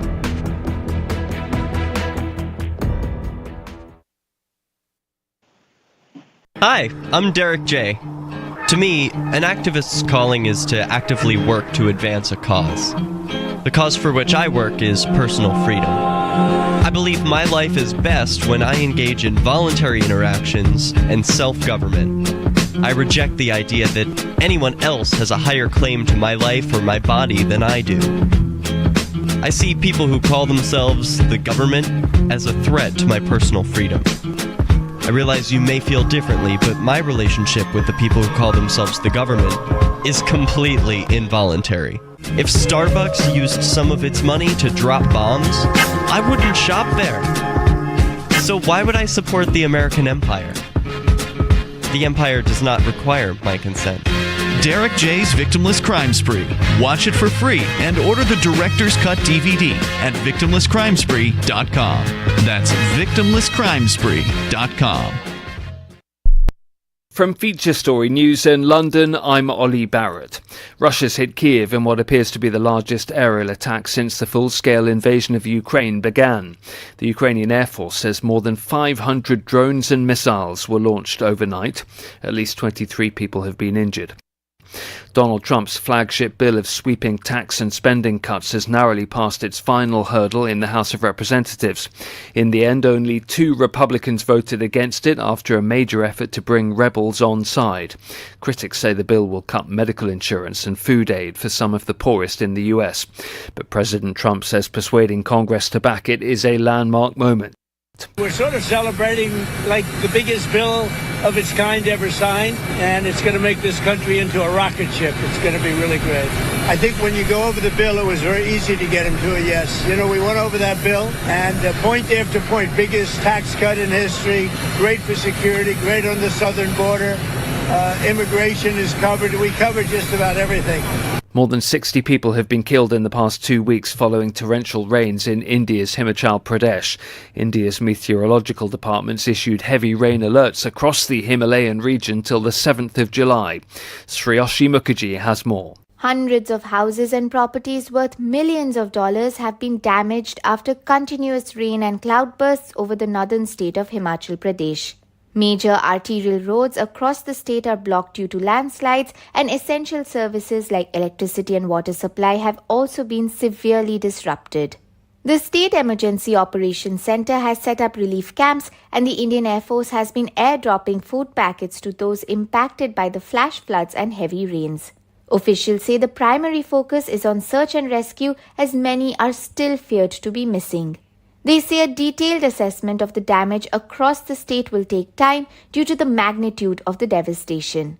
Tens of thousands of Oasis fans are in Cardiff as the band kicks off its much-anticipated reunion tour. Like, I'm 52 now, so I remember buying Definitely Maybe when it first came out in like 94, so massive fans. Yeah, last time I seen them was 20 years ago in Manchester, and we've come over from the Isle of Man from this, so definitely fancy. The last time the Gallagher brothers were on stage together was in 2009. The gig at the Principality Stadium will be the first of 41 shows around the world for the Britpop rockers. Phil Howes was among those at the group's first major performance at Cardiff University's Student Union in 1994. You could tell they were all amazing, which is quite rare for the first time you'd heard a song. Something about them really resonated, and even though they looked pretty ordinary, they had a swagger that was quite incredible, and just the attitude, pretty powerful stuff. From bureaus worldwide, this is FSN. Got Telegram? You can follow our channel there and discuss show prep with other listeners at telegram.freetalklive.com.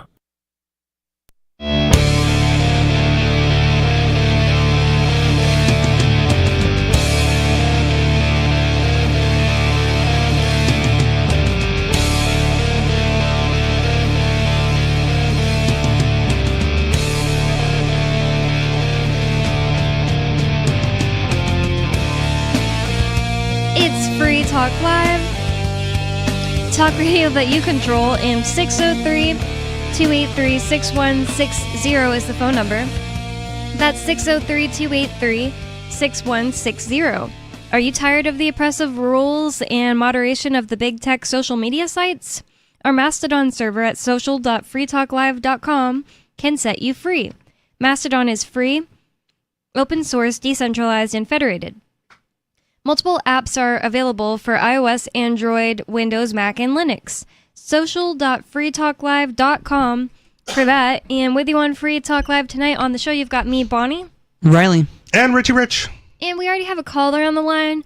And I asked him what he wanted to talk about, and he said he wants to talk about Trump and deportation. So, Tom in New Hampshire, you're on Free Talk Live. What do you want to say about that? Well, if you take a look at his latest things he's trying to do is denaturalize people who've gone through the naturalization process and claim that they concealed some fact. You're supposed to list every organization of which you've been a member so they can look over the list. And you failed to mention when you signed up for the magazine that you joined the National Geographic Society. So not only they're going to denaturalize you, but then your spouse that you petitioned for became a green card holder as the wife of a United States citizen. What United States citizen? He fraudulently obtained the citizenship, and then they adopted a baby who became a adopted a United States citizen as a baby by adoption by what United States citizens? Neither one of them was a United States citizen. One of them was obtained it fraudulently, and the other one as the wife of somebody who never really was, So there's no limit to how far this can go. And one of the things that Hitler did early on in the 1930s, starting in 1933, was going after people he didn't like and stripping them of their citizenship. And in 1938, it says 17,000 people, Jewish people, to the Polish border, and a lot of them didn't have a Polish passport, and they were just picked up, just barging into houses and picking people up and forcing them into vehicles, and they were taken to the Polish border, and the Polish bureaucrats wouldn't let them through. Wait. The Germans were putting Jews inside Polish people's houses? No, they were barging into people's houses and grabbing people in Germany. Oh, okay. In Germany, and deporting them to Poland. The deportation of one couple was the provocation that led their teenage son to go into the German embassy in Paris on October 7th. It was November 7th, 1938, and asked to speak to a German diplomat, the top German diplomat. Herr von Rath, this kid wants to talk to you. Come on down here. Oh, okay. Young man, what do you want? Boom. The teenager killed the diplomat, and the Germans used that as an excuse. You see, the Jews did it. The Jews killed the diplomat. So they went out and rioted against the property of Jewish people. Whoa. Yeah, I mean, I hate to say I told you so, but we kind of predicted this early on when he started this deportation thing, that it was going to end up being a slippery slope, and it wasn't a fallacy. You told him. He never was okay with that. You mean Tom or me? No, just in general, like listeners out there. Yeah. But we predicted it. Yeah. Deporting people to South Sudan when they've never been to Africa. They don't know the language or anything. They're not from South That's Sudan. That's horrible. Yeah, I recently heard this, that he's the Supreme Court upheld Trump's saying that he can deport you to any country. Which makes no sense. That's terrifying. Not even how that works. That's so crazy and scary. And it sounds like he's just weaponizing like deportation. Yes. But not only weaponizing, as Tom is pointing out, slowly ratcheting it up on who's on the list. Yeah, like getting rid of birthright citizenship is insane. That too. Well, yeah, they people born in the USA. Oh no, but your parents were illegal aliens. Well, they weren't illegal aliens; they were naturalized. Yeah, but he lied on the application. He didn't include the National Geographic Society. So he's born in the United States. So what United States citizen? And it's going to come back to hit them in the butt when somebody is going to be shooting the sheriff during a drug raid, but the sheriff didn't have United States citizenship, because if you investigate, you'll find that he was born to a mother who married a father, but the justice of the peace who performed the ceremony wasn't eligible. He was really born in Mexico and had one of those birth certificates to come in. He was an illegal alien that performed the wedding. So I don't get this hypothetical. I'm not going to lie. I'm confused about it. Are you just saying like this? Some of this isn't hypothetical. That's what I'm asking. Yeah. That's kind of what I'm asking. Like, is that why you're saying it? Like stuff like this has been happening? No, but when it does, when they rule that he can't go up for the murder of a law enforcement officer because the person with the title of sheriff was actually born to illegal aliens. Why would you care? You would just be happy that a sheriff is gone. But the United States, he wasn't eligible for United States citizenship because he was born to illegal aliens, and therefore he wasn't eligible to be holding elective office of sheriff, and therefore the defendant did not shoot the sheriff. It's also unnecessary because of the true stories that are already out there. Oh, okay. Right, like the slippery slope already exists. You know, they've deported actual Americans under the guise of, well, we're just sending them back with the mother. The mother wasn't legal, but the kids are legal. But do you want to separate a family, or do you want to deport them all? So the American children go off. Well, where would they stay if you're talking about a child? You would think they'd have to go with the kids. I think. Well, that's the thing, but that's unless you want to put them to foster care. Well, again, the effectiveness of that is deporting actual Americans, which has already happened a couple of times, right? But they say, well, we're not deporting the Americans. How the did Americans. They do it before? So before, there could be like a mother here, a single mother here with like a 5-year-old, and they'll deport her, and then the 5-year-old goes to. I think that's worse, honestly. Okay. Like I honestly think that's worse. Like now we're basically that's like trafficking children. Yes, that's what they do. But sending him with a mom isn't.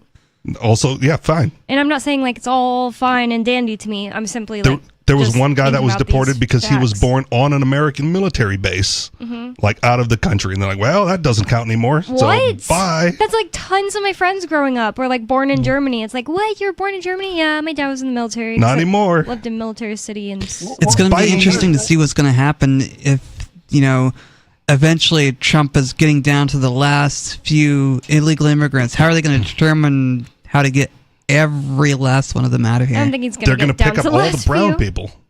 I don't think he's going to get down to the last few. Innocent people are already going to are already getting caught up in these raids. Yeah. Because again, they look the part and go, well, we got to check. Citizenship check. I know they do that too, for sure. Because when me and my friend, who definitely are like super white, like she's half Mexican, but she looks insanely white and always gets like joked on for being white.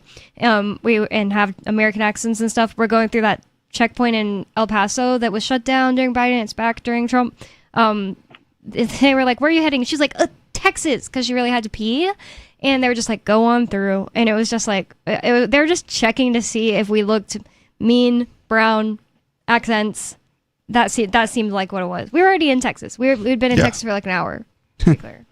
But now you're going to get held in a detention camp or thrown into Alligator Alcatraz or Grizzly Bear Alcatraz or whatever they're building next. Until they can decide, right? Oh, no due process. Awful. Right. So now you just get kicked out, and once you're out, well, now you're out of our jurisdiction. There's nothing we can do about it. If her genes decided to do things a little differently, I guess. She could end up in Alligator Alcatraz or whatever. Just for looking Mexican. Yeah. That's terrifying. Yeah, it's killing tourism. And if they're worried, anybody's worried about what about jobs in America, well, all you got to do is abolish the zoning restrictions. And you need state laws saying no city or town shall make or impose any zoning restrictions. And then when somebody wants to open a factory and put 1,000 people to work, and all these fat, ugly old ladies go stampeding down to town hall and say, we don't want that in our town. Guess what? It's going up anyway, whether you like it or not. And you know what? That street that they're going to be driving on, that's right in front of your house, it's a public way. And so now you're going to have plenty of jobs. People can live closer to work. They won't have to have cars. And when you have unlimited construction of residential buildings, apartments and such, then families can save because there's going to be all the landlords competing over a limited amount of residents instead of all the residents scrambling to try to outbid each other, in effect, for a limited supply of housing. Yeah, that's what's happening right now limited in New Hampshire. Because all these idiots who support public school because they honestly believe that every child has a right to an education, but then they tell the bureaucrats to impose tougher zoning restrictions to prevent more families from moving into the town and driving up the school taxes, and they tell Congress to add more Border Patrol goons to prevent more families from moving into the United States. And it's because, but they don't want immigrants in, quote, their, unquote, neighborhood, and what has to happen is the states have to pass laws overruling the local zoning restrictions, and you will have some people who will lose part of their real estate investment. That's part of the poor children. They might have to sell the house for $2 million instead of $3 million when this happens, and the landlords who buy one building after another and they mortgage them and they are bringing in money, and the money starts to reduce. Less and less rents because there's an unlimited glut of residential housing on the market, then they won't be able to pay the mortgages. They're going to lose everything, just like some plantation owners lost everything when the slaves were emancipated. Boo-hoo. I don't think you need state laws to do that. You could just have a county open up theirs, and then that's where businesses and the landlords will migrate to, and they'll increase their tax base at the expense of the restrictive counties. Yeah. Oh wait. So like that could be okay. That could be a New Hampshire solution in New Hampshire. Like just one county or a few counties like open up their like get rid of what's it called? Zoning.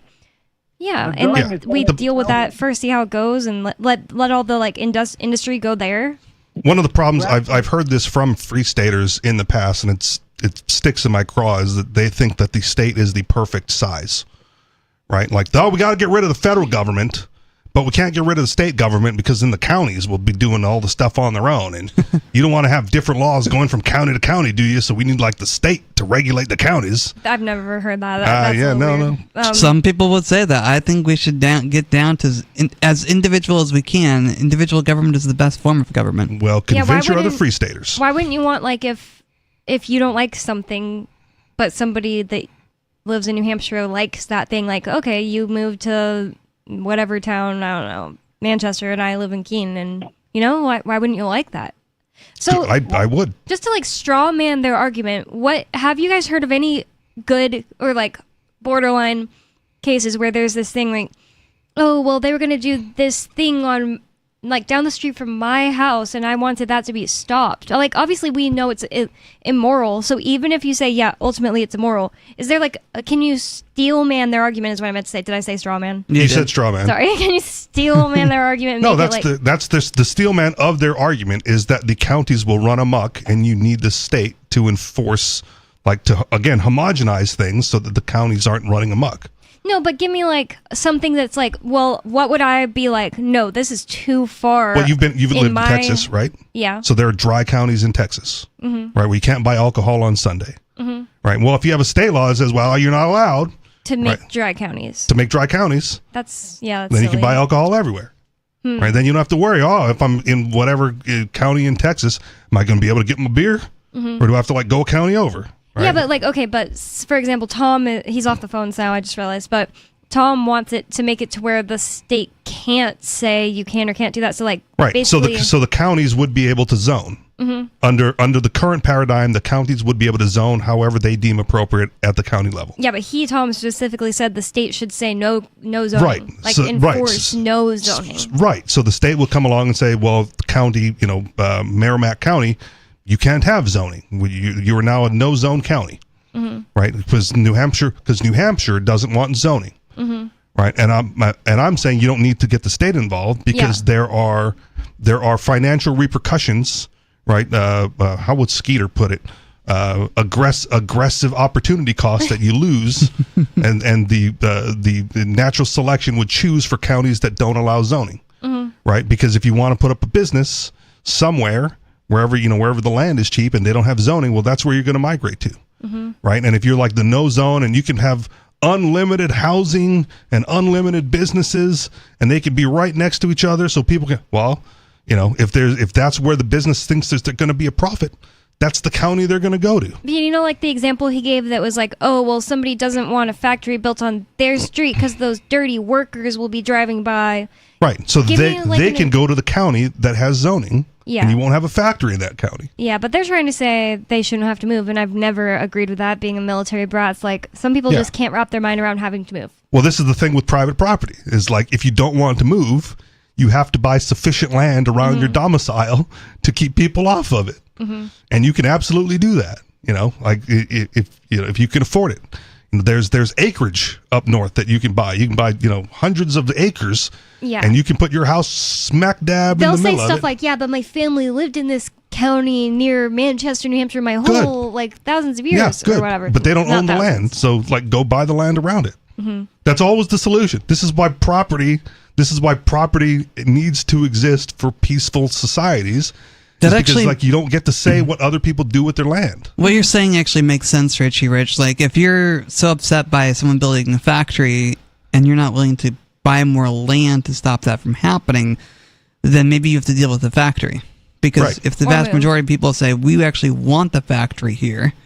It doesn't even have to be vast majority. I grew up in Hawaii, and there's a lot of people who live on the mountains right now. We got a great view of the beach. Yeah. And then someone buys land and puts up a high-rise building for low-income people or a hotel, right? That's They build sad. and like, now our view is gone. So you've just given me one where I can sympathize. Then they go to the government. They say they're not allowed to build that high because if they build higher than 6 stories, I can't see the beach.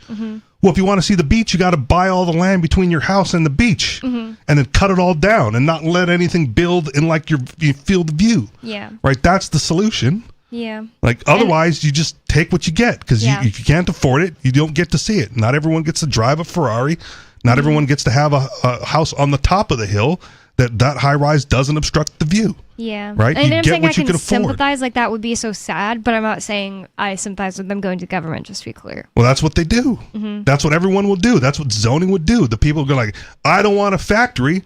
Well, who are they going to call to stop the factory from being built? Yeah. Right. The current paradigm is like the government interferes. You actually don't own like views. That's actually air above other people's property. Except that you do if the government will stop the landowner from building on their own property. That's crazy. Well, that was all interesting conversation. Sounds like you would disagree a bit with Tom. Like you don't think the state has to go in and say no zoning. Yeah, 100% no state. Right. Like in a free, competitive, open marketplace. Right, the areas where it's going to be most profitable. This is where you might some alignment with Skeeter, right? People will migrate to where it's most profitable for their business, whether that's putting up a factory or housing. Yep. So Keene, New Hampshire may not be a good example of somewhere where someone would want to put up a business because it's a small town, small college town. Yeah, or it would depend on the business, right? Like if you come into Keene, New Hampshire, and you want to make like low cost sneakers, right? You're probably not going to be able to fill the factory with people living in Keene at the price you want to sell that at. Yeah. You got to go someplace else. Probably not New Hampshire at all.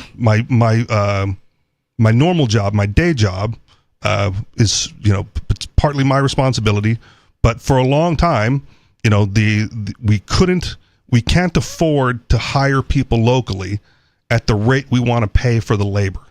So my instructions from my boss at the time was, hey, Rich, research depressed areas in the country, find out where labor is the cheapest, and put a job ad up there, and we'll hire people remote. Whoa, did it work? Yes. Whoa. Wow. Because, remote hiring is awesome.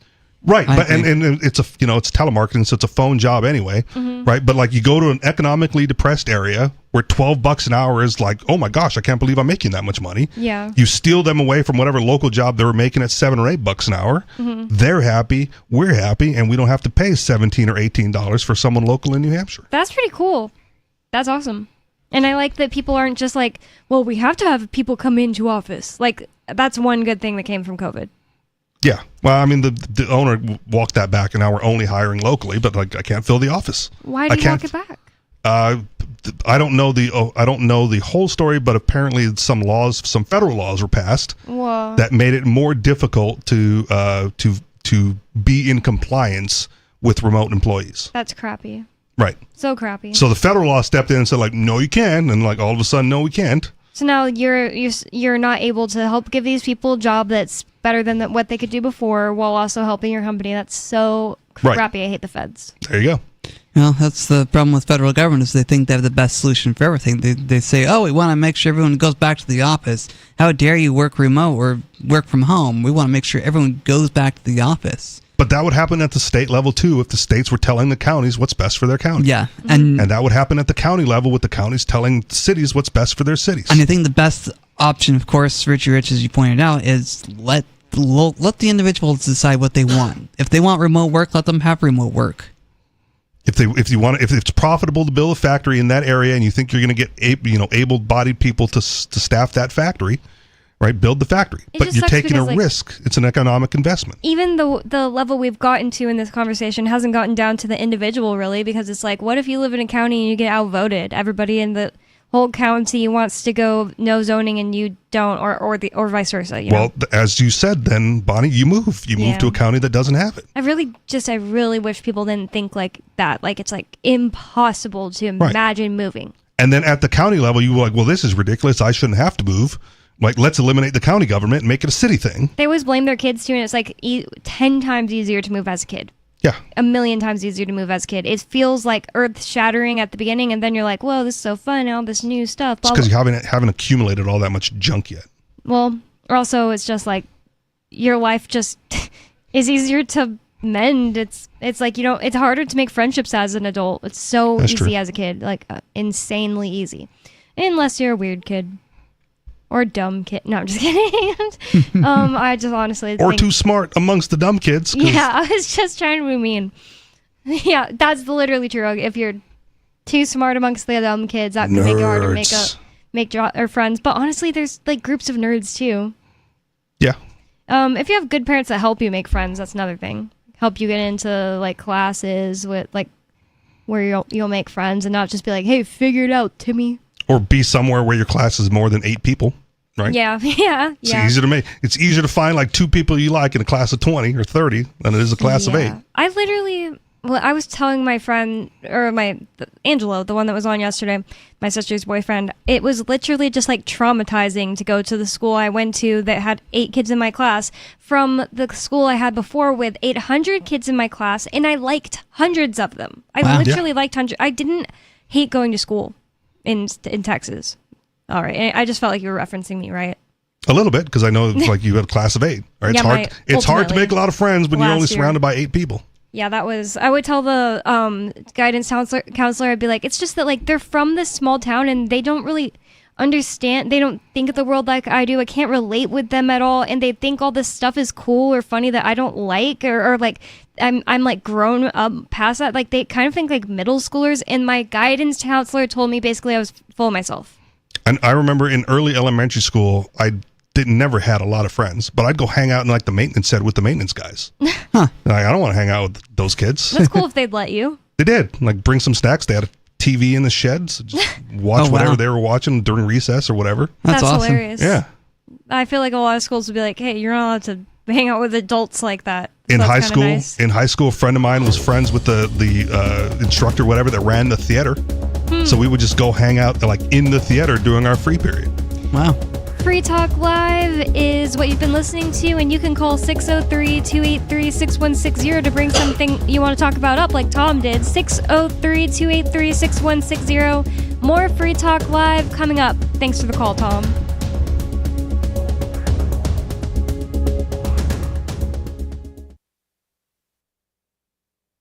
This hour of Free Talk Live is brought to you by Dash Digital Cash. Dash is the cryptocurrency designed to be used for spending. Tired of the ever-inflating US dollar? You can live your life on Dash instead with some handy websites. BitRefill.com has been accepting Dash for years and has a ton of big-name retailers and brands including grocers, gas stations, phone refills, Amazon, and even prepaid MasterCards. Plus, many of their gift cards are available at a discount.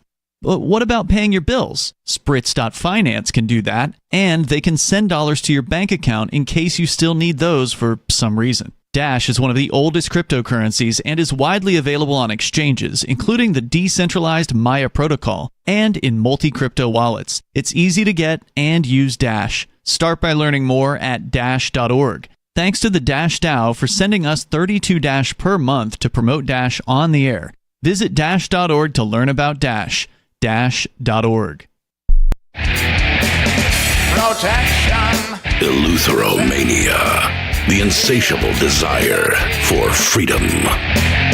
Filibuster. Police state.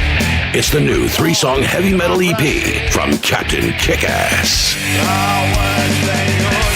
Available now on your favorite music app or get it directly from CaptainKickass.com. If you want to know the latest about Free Talk Live before we go on the air, all you need to decide is how you want it delivered. It's your choice. Visit news.freetalklive.com to receive our usually weekly news updates by email. Plus, we have a Twitter account at twitter.freetalklive.com, and you can follow us on the decentralized Mastodon platform at toot.freetalklive.com. So please follow us at toot.freetalklive.com and sign up for our emails at news.freetalklive.com. You're listening to the live edition of Free Talk Live. Hour number 3 is next after the news here on the Liberty Radio Network at LRN.FM. From Feature Story News in London, I'm Ollie Barrett with the Week in Review. Donald Trump's flagship bill of sweeping tax and spending cuts narrowly passed its final hurdle in the House of Representatives this week. In the end, only 2 Republicans voted against it after a major effort to bring rebels on side. Critics say the bill will cut medical insurance and food aid for some of the poorest in the US. President Trump says persuading Congress to back it was a landmark moment. We're sort of celebrating like the biggest bill of its kind ever signed, and it's going to make this country into a rocket ship. It's going to be really great. I think when you go over the bill, it was very easy to get him to a yes. You know, we went over that bill, and point after point, biggest tax cut in history, great for security, great on the southern border. Immigration is covered. We covered just about everything. Liverpool footballer Diogo Jota died at the age of 28 when his car crashed in Spain. Mourners, including teammates, gathered in Portugal on Saturday for the funeral of Jota and his brother Andre Silva. Music mogul Sean Combs will not spend the rest of his life in prison after being acquitted of the most serious charges he was facing in a New York court. Prosecutors had alleged he led a criminal enterprise involving sex trafficking and orchestrated sexual encounters that lasted up to 4 days. However, Combs was convicted on 2 charges relating to prostitution. Mitch McCann was outside court for FSN. While Sean Combs was convicted of 2 charges today of transportation to engage in prostitution, this will be viewed as a major victory for the music mogul for the fact that he escaped the most serious charges, sex trafficking and racketeering conspiracy. For one, racketeering conspiracy comes with a possible life sentence in jail, and sex trafficking comes with a mandatory minimum term in prison of 15 years. The prostitution charges of which he was found guilty do come with sentences of up to 10 years in jail each, but it's unlikely they will be served separately. UK Prime Minister Keir Starmer backed his Finance Minister Rachel Reeves this week amid speculation he was about to sack her. He says Rachel Reeves will remain Chancellor for a long time to come. It followed her crying in the House of Commons on Wednesday as the government faced criticism over a major U-turn on welfare reforms. The opposition Conservatives say the government's in chaos, and the uncertainty caused borrowing costs to temporarily spike. Cabinet Minister Heidi Alexander says Rachel Reeves is going nowhere. Rachel is dealing with a personal matter, as I understand it. I think she is one of the reasons, along with Keir, why we've got a Labour government at the moment, because I think she convinced the public that the Labour Party could be trusted with their money and that on the really big decisions she was going to get the calls right. We can't routinely as a country have more money going out in day-to-day spending than when we've got coming in through tax receipts, and she's right to say that we've got to invest. From bureaus worldwide, this is FSN. Hundreds of people gathered in North India to celebrate the Dalai Lama's 90th birthday this week. The Tibetan spiritual leaders confirmed he will have a successor. Amid some earlier speculation, the institution could end with him. Rebecca Bundin filed this report from Mumbai. The celebrations are taking place in Dharamshala in North India, where the Dalai Lama has been living in exile after fleeing across the border to India in 1959, when there was a failed uprising against Chinese rule in Tibet. More than 7,000 guests are expected to attend the festivities, including Indian ministers and Hollywood actor Richard Gere. In the past, the spiritual head of Tibetan Buddhism has made comments that have raised questions about whether the 600-year-old institution will continue, but he has now confirmed he will have a successor. And there are some expectations that the leader may give a clue about who this may be in the coming days. Pioneering televangelist Jimmy Swaggart died at the age of 90 after 2 weeks in hospital. He was one of the first preachers to bring his ministry to a massive global TV audience before enduring a damaging sex scandal. Kate Fisher filed this report from Washington. At its peak in the mid-1980s, Jimmy Swaggart Worldwide Ministries had a television presence in more than 140 countries. That, along with its Bible college, brought in up to $500,000 a day from donations and sales of Bible courses, gospel music and merchandise. Stirring thousands of congregants and millions of TV viewers, he became one of America's most influential televangelists and a household name by the late 1980s. But his career came crashing down in 1988 after a prostitution scandal.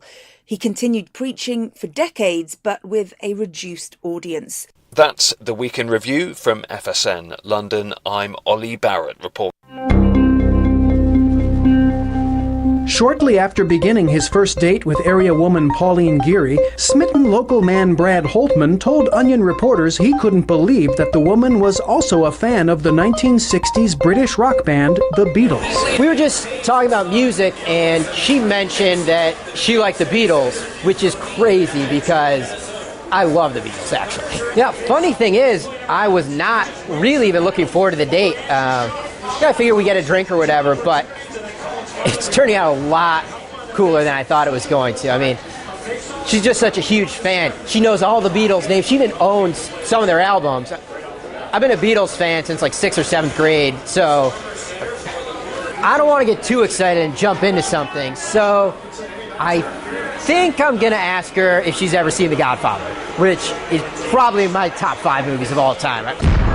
This is the Onion News Network. Our Matrix server is about as free as internet chat can be. Join the existing rooms or create your own at chat.freetalklive.com.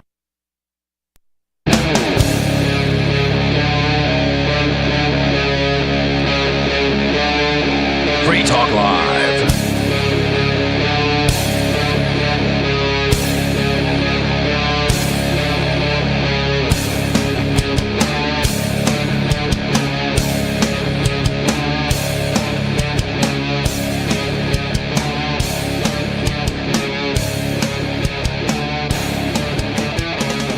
It's Free Talk Live, the last hour of Free Talk Live for the night. And that means you can call 603-283-6160. That's 603-283-6160. And some of you have wanted to support Free Talk Live's mission on a monthly basis, but don't want to support Patreon. Now we have an alternative that also helps our premier streaming platform, Odyssey. Visit video.freetalklive.com and click join at the top of the channel, which is very helpful because Odyssey is spelled weird. Video.freetalklive.com and click join at the top of the channel. You can subscribe for $5 per month. You'll get a special membership badge that is visible in the Odyssey chat room, and if we get enough supporters... Oh, it's already enabled. I need to rewrite this ad. It's already enabled. This members-only chat is enabled. So yeah, please visit video.freetalklive.com. It's a great way to support our premier streaming platform Odyssey, which is libertarian run, and support the show if you don't want to go through Patreon, which is what amps.freetalklive.com will take you to. So with you on Free Talk Live tonight, you've got me, Bonnie, Riley, and Richie Rich. And in the last segment, we were talking about something someone called in about, so if you'd like to change the subject, call 603-283-6160. But since that guy brought up, I mean, the last thing we were talking about was zoning, but he also brought up immigration and Trump's stuff he's doing. And you mentioned Alligator Alcatraz. I'd never heard of what that is or anything. Oh, so, my goodness. Okay. Riley actually brought in an article about it tonight. And again, they're amplifying it because now Alaska is offering grizzly bear Alcatraz. Oh, my God. So go ahead with my dad was telling me about Alligator Alcatraz last night, and he seemed to think it was a good idea to put all the illegals there because then they couldn't escape and it'd just be perfect for them. That's not what deportation is supposed to be, like putting someone in a place they can't escape with alligators? Well, you want them to have due process. They got to go somewhere while they're getting their process, dude. Okay, so CBSNews.com.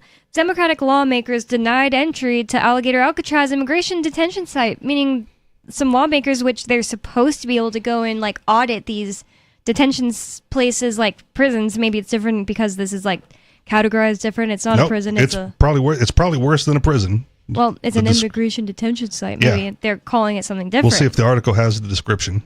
It says a group of Florida Democratic state lawmakers was blocked from entering the... That always sounds so wrong. Sorry. A group was blocked is correct, right? But it's plural. So saying something plural was blocked sounds so weird. Like, if I said Riley and Richie Rich were blocked, you're plural. So, like... Yes. But a group is not plural. It's one group. So a class was... It's like people versus persons. So it just sounds incorrect, but a group of Florida Democrat state lawmakers is correct. Isn't that so weird? Anyway. It sounds correct. Again, it did. Like, I don't remember the English. but it depends on whether or not the plural is a whole group or acting as one blob of a thing. I guess if you're saying, I know it's correct. I guess you could say groups were, or a group was. Yeah, but considering it's only one group, it is just, this is correct. It's a group of Florida Democratic state lawmakers was blocked because it's a group. It just sounds so weird because you just said lawmakers was. Well, yeah, because of lawmakers is the preposition, and you ignore that. Yeah, but I know that in my mind, but I'm just saying it sounded so weird, and I find that kind of stuff funny and interesting. Maybe the listeners don't care. If you said lawmakers were blocked, but a group of lawmakers was blocked. Just saying lawmakers was blocked is incorrect, but saying a group of Florida state lawmakers was blocked from entering the Alligator Alcatraz Immigration Detention Facility in the Everglades Thursday, despite citing legal authority for an official legislative site visit. That's correct. That's a really long sentence too. So that is crazy, and we basically cover that with the title. It's always been my understanding that lawmakers are supposed to be able to audit these prisons. Yep. And I've heard lots of articles talk about throughout my years lawmakers trying to go into certain prisons and getting blocked, like including the January 6th stuff. They were getting blocked from being able to be visited by lawmakers, which is supposed to be illegal. We also got the photo op of AOC outside of like the Texas detention center at the fence, where she was crying. Oh yeah. Remember that? Did she go inside? Oh my God. No, I don't think she was blocked. I don't know if she was blocked or if they, if it just wasn't the time, or the photo op. The photo op was there because the fence wasn't even anywhere near the detention facility. Really? Apparently. Yeah. Whoa. So she could get a distant photo op and be like, "Oh, I'm so sad. Look at me. I'm a sad politician." That's exactly what happened. She did crocodile tears there. Maybe she'll do alligator tears here. Maybe. Rimshot.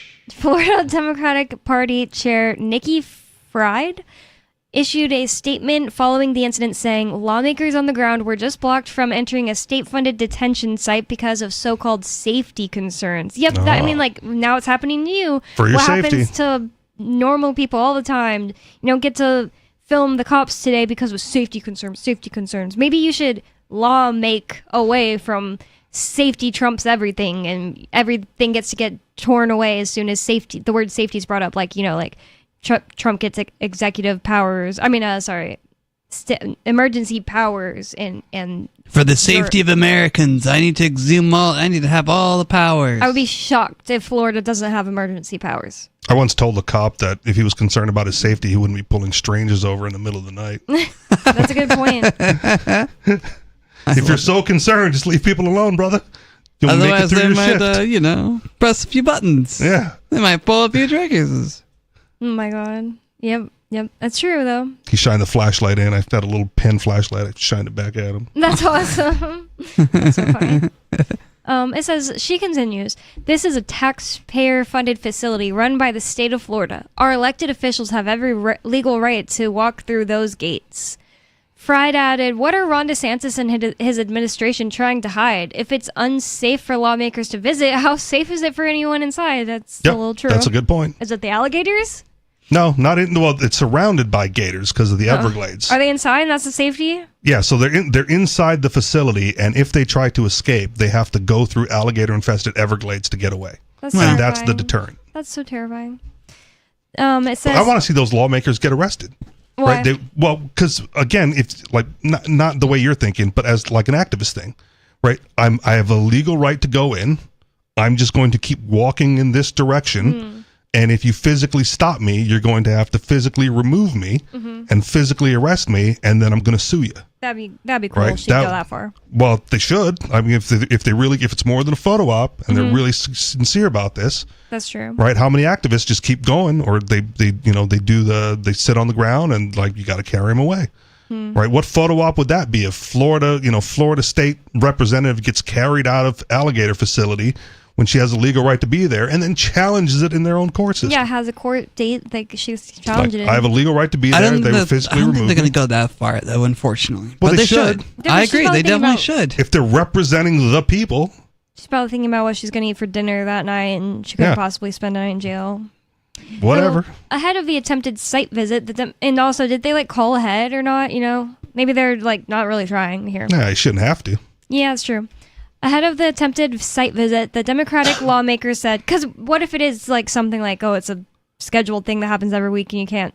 Well, if you know they're coming, you're gonna change how things are done. That's true. Right. You'll clean up the place a little bit if you know someone else is coming to visit. I'm not trying to defend the facility. I'm just simply saying that I don't really think these people try that hard. It's always just like a photo op. Maybe even the January 6th stuff. If we looked into that, it'd be like photo op. If you know when the health inspector's coming, you clean up the kitchen. It says ahead of the attempted site visit, the Democratic lawmakers said in a joint statement, as lawmakers, we have both the legal right and moral responsibility to inspect this site, demand answers, and expose this abuse before it becomes a national blueprint. Maybe they said that publicly, and that's when the detention site was like, oh, we're closing down. Yeah, keep walking. It looks like we have a caller in line, so let's see what they want to talk about. Unscreened caller, you're on Free Talk Live. What's on your mind? Yes, I was going to ask you guys if you ever heard of Staked Nutrition Vitamins? STAKKED? No. Nope. Well, because I've never seen them like advertised. Like they're not like on TV or anything like that. Maybe it's a multi-level marketing thing where they just person-to-person advertising. No, they don't. This is actually I've been telling people about to go to these places because it's not like really complicated. For multi-level, somebody has to enroll you, and then they want to have credit card on file. And most people, if they want something, they go to a store and they just buy it and give them the money, and that's it. That's how this company is. Okay. So they're in like GNC or Vitamin Shop or whatever? Oh, is it Stacked? STACKD? It's spelled STAKKED. State. Oh, I even spelled it wrong when I said it. It might still be pronounced stacked, but whatever. Go on. Stacked, but with a double K. Right. Yeah, because it's probably stacked because they like to say like, oh, this is my stack. It's vitamin C, blah, blah, blah, blah, blah. Yeah. Yep. So I pulled it up here. And so I see it here. So you're just curious as to whether we've heard of it because they don't advertise? Maybe it's a new brand. Boo Tech. Well, they've been around. That store has been there for over 15 years. Well, is it the first time you're seeing that brand in the store? Or has the store carried that brand for 15 years? Well, it might be longer. I'm just curious whether it's actually owned by a bigger company. A lot of times they sell out their they sell out their company and they merge with other companies. Yep. Or it's a store brand. Yeah, or it's just Kroger or Signature brand, but I think there's I think they work really well. And how have you determined that? I've been taking it. Okay. I like it because it's got copper in it. And how do you know it's working well for you? What is your way to test that? Well, you know what? I try their BioBite and I do have more energy and I feel something. Okay. 4 veggie capsules. And I've run into a lot of people that have weight problems, diabetes, and they have arthritis. And, try to explain my network marketing, it just goes over their head. And then they listen to it for a whole hour and they still get a backup order and they send the backup order and they get mad. And people are just so confused. So I'm better off sending them to this place or they could get some kind of nutritional help right away. And it's pretty good and it's affordable. I can't believe you're tacitly admitting that your MLM supplements don't work. Well, you know and what? the over-the-counter stuff does. Well, the thing is, they have things here with our company that I really like, our iron and mellow and things like that, and vitamin D but for very common people, they cannot understand or grasp what I'm trying to explain to them. And now, actually, there's a nonprofit. So if you're a nonprofit, they could enroll you, and they could put people under you. You could order 7% coming up, and then the company pays for it. Obviously, they'll write it off. But just to try to explain how they could get free products for nonprofit, it's like I can't hardly understand it myself. So it's very hard for me to explain it to a nonprofit how they could get free profit. I'm just like, what? I was once told that understanding is the responsibility of the communicator. And if you communicate effectively, those whom you are communicating with will understand what you're saying. I think there's and if they don't, it's on you. Huge typo on this website too, on like their biggest font. It says was or were. No, still it says it says the world's first collective of creative bootech companies. So I tried so hard to find out what this word means. It's the name of a Japanese company that makes furniture, but it like as far as like just being a word, I couldn't find it. I think it's supposed to say biotech. Don't you? It would make more sense, but it also has the registered trademark thing, so it's probably their own word. I tried so word. hard, and like the other thing is like it's nowhere else on their site other than that big font. Okay. And their Instagram said the same exact like copied and pasted, so I was just like, I commented, "Is this as a registered trademark though? It's probably some proprietary blend of something or other that they've come up with." Explaining what it means or anything. It's like, why would you use a brand new word and not explain what? Do you know what bootech is? Sarah? Well, I mean, but what I want to know about the state company is, do they have any special technology for absorbency? Well, that's one of the things that other companies always have, like Purity Products. We have this new absorbency. We could absorb vitamin B. We have this to absorb vitamin C. We have a highly absorbable so-and-so. And then we chelated the iron, or like we linked it with magnesium citrate, magnesium lactate, whatever. They have, so I want to know that I feel like I absorb the vitamins this brand pretty well, and I want to know if they have any patented things that helps you absorb the vitamins, or what their brand is, and what I'm just curious, how come they never advertise? I never see them in catalogs, magazines, on TV, and the radio, and I guess it's their companies like word of mouth, and they're in business, and their emphasis for muscle building. It's for like emphasis for muscle builders, like weight trainers. Most of their products about like protein building. Yep. But they have supplements. That's what I usually take when I'm lifting weights. I found out what it means. Okay. It's a boutique tech company. There you go. So stupid. Oh, Captain would love it. It's a portmanteau. It is. Portmanteau of the day. Super dumb. It's horrible. Just use boutique tech company. That's not hard. All right, thanks for the call, Sarah. You can't trademark that. You can't copyright that. Bootech has the little R. Yeah, they wanted to make it look like new and more interesting than it is. Yes, new and fancy.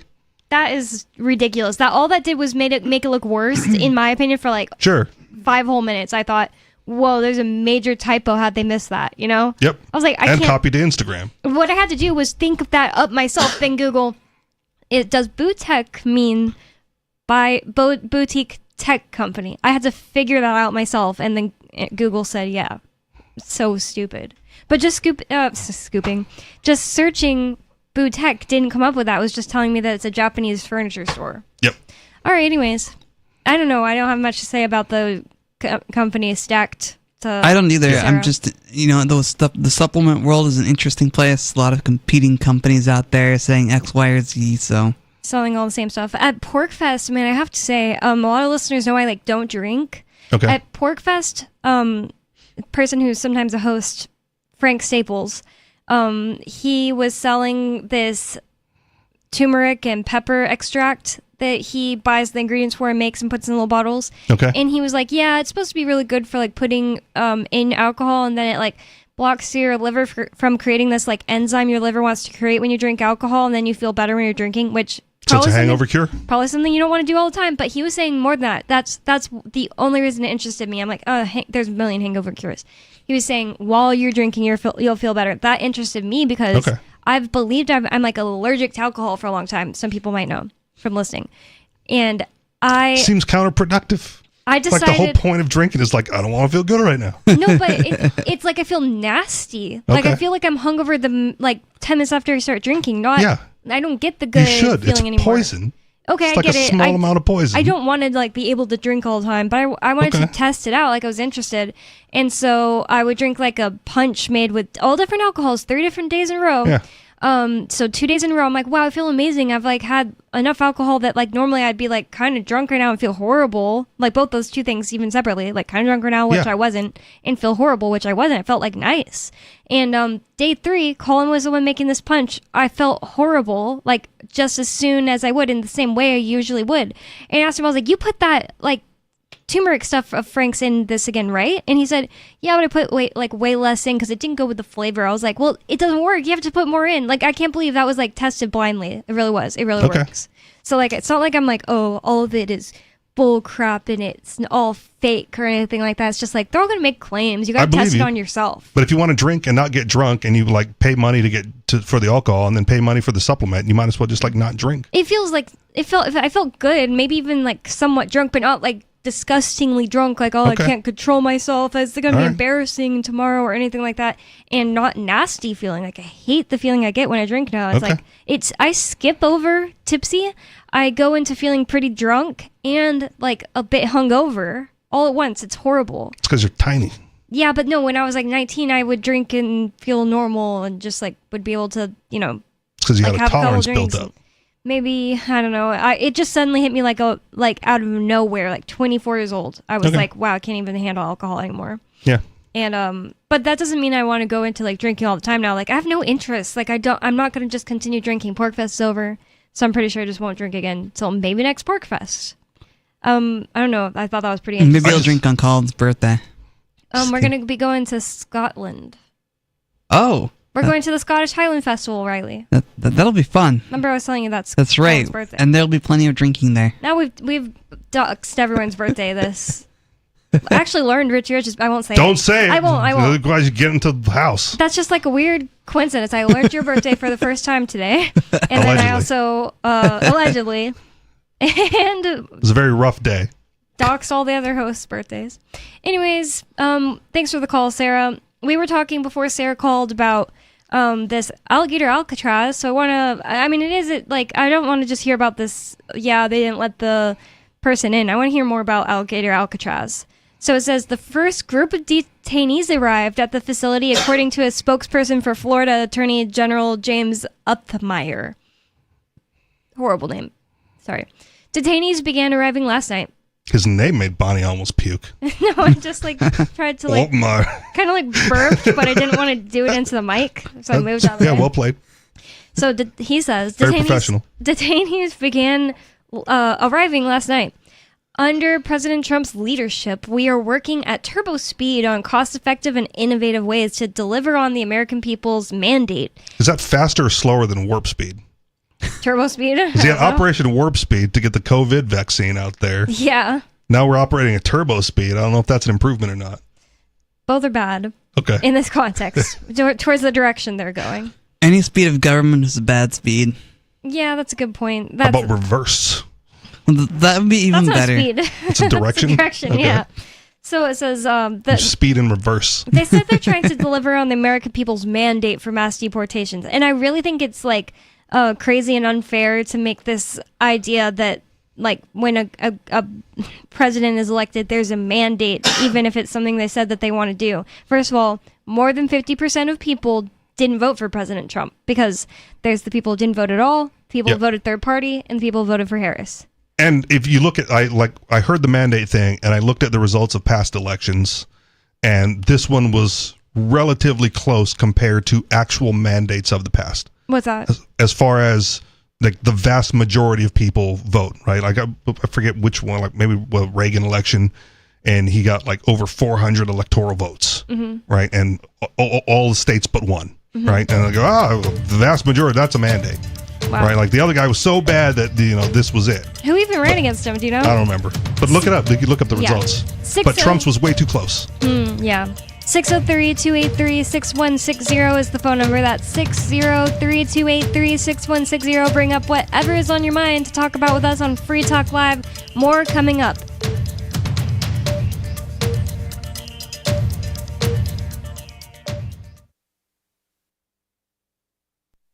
On Free Talk Live, we're bringing people to the ideas of liberty every day. From wrestling superstars like Glenn Jacobs. You guys really are having an impact, I believe. Like I said, a lot of where I am now is due to listening to Free Talk Live. You changed my mind on some very important issues years ago. To random people tuning in on the radio. I was kind of stuck in the left-right paradigm. I heard your show by chance on a Saturday night. From there, I went on, joined the Free State Project, and become an amplifier. So, I mean, that's really the reason why I amp is because I know that if it wasn't for you guys being on as many stations as you are, I never would have found the ideas of liberty. You can help more people hear the message of liberty by joining Free Talk Live's AMPS program on Patreon for as little as $5 a month. And you'll get access to special perks. Visit amps.freetalklive.com, amps.freetalklive.com. From Feature Story News in London, I'm Ollie Barrett. Russia's hit Kiev in what appears to be the largest aerial attack since the full-scale invasion of Ukraine began. The Ukrainian Air Force says more than 500 drones and missiles were launched overnight. At least 23 people have been injured. Donald Trump's flagship bill of sweeping tax and spending cuts has narrowly passed its final hurdle in the House of Representatives. In the end, only 2 Republicans voted against it after a major effort to bring rebels on side. Critics say the bill will cut medical insurance and food aid for some of the poorest in the US. But President Trump says persuading Congress to back it is a landmark moment.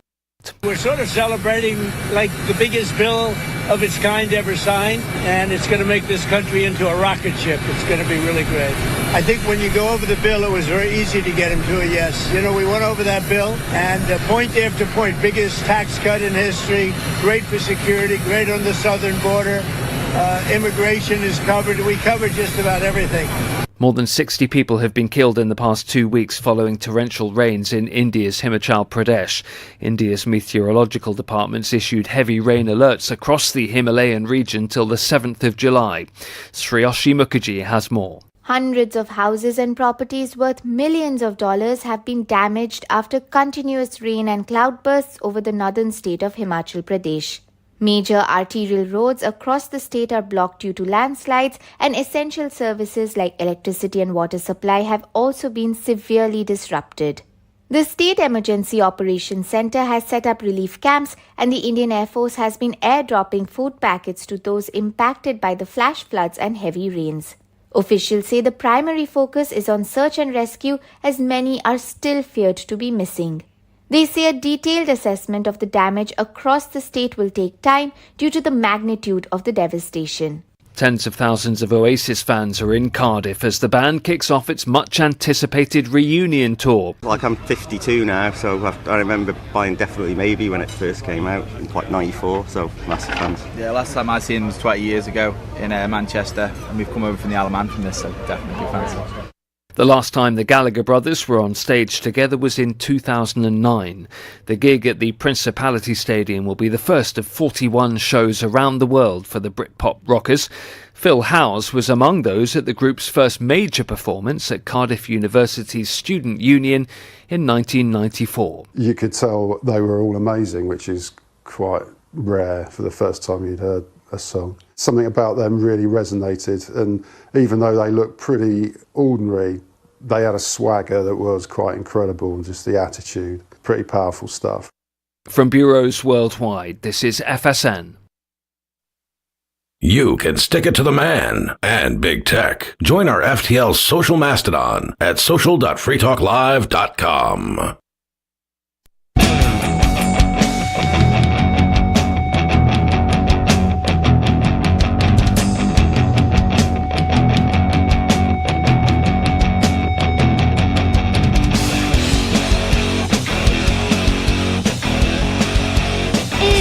Talk Live, talk radio that you control. That means you can call into the show. That means you can call 603-283-6160. That's 603-283-6160. What was that, Riley? I was going to say, so I can call into the show? Well, you're on the show, so why would you? Good point. Why would you do that? Maybe I wanted to do something a little different. Well, when you're not on the air, you can call into the show. We've had co-hosts call in on their off nights in the past. Yeah, I've done that. I've done. Yes. I don't remember why. I just heard what you guys were talking about, and I called in from the kitchen. Yeah, so I've done that before. So I'm just saying, yes, I could call in, but I'm on the air, so I can talk and tell you what I'm really thinking.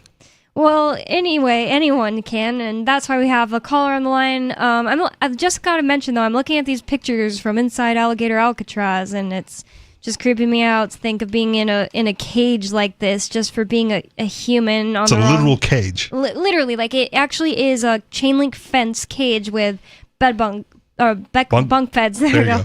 Like Beck buns. Bunk beds in it. And Trump and Kristi Noem and some bald guy and the governor are all just like looking at it like, oh, inspecting it. Oh, look, and they have this color sheets on them. Whatever. It's like so this chain link was made in America, right? Because, oh, you're supposed to make it in America? Damn, it was made in China. Strongest, most durable chain link you've ever seen. Excellent chain link. Yesterday we covered something that he had said where he was like, I've never seen blah, blah, blah in China. It was like... Wind farms. Yeah, wind farms. Yeah, wind farms. And it was just like a total fact that they're completely in China. They're absolutely for a fact in China. But he's never seen them. Yeah, he's probably never seen them. So he wasn't lying, probably. That's such a dirty way to talk. And it's the way all politicians talk. Yeah, it is. They like to obscure they like to lie through omission. They don't tell you the entire story. Yep, that's exactly what it is. So, we have someone on the line. So, in the last segment, we were talking about Alligator Alcatraz, this detainee center for people that are like, they're trying to determine if they're illegal or not. And if you try to escape, there's alligators all around it. It's terrifying. But the chain link is so good that they'll never get to the alligators. Made in America. Made in America. It's the strongest steel. We have Creighton on the line. So, Creighton, what did you want to talk about tonight? Well, I wanted to make a couple of points about Alligator Alley. And the first point I want to make is that the news about this, the whole propaganda surrounding it, it's part of the point. See, the idea is that if you put a couple dozen or maybe even a couple hundred people in this facility, maybe they deserve to be there, maybe they don't. I'll go out on a limb and say they don't, right? Well, because if they actually committed an actual crime, you could just put them in an actual holding facility at an actual jail and adjudicate properly. Well, yes. Yes. All right. I'm not going to have that argument because smart. I don't really care enough. But the point is that other people, other illegal immigrants who know that they're in the same legal category, they have a choice. A couple months ago, they changed the app that Biden administration put on phones. They changed it so that it gives them the offer that they could accept $1,000 and a plane ticket back home, and it'll be done with it, and they still have to retain the opportunity to apply from home, from the home country. So we heard from Tom earlier, and he mentioned something about them retroactively removing the naturalization of current American citizens, right? That's not what I'm talking about.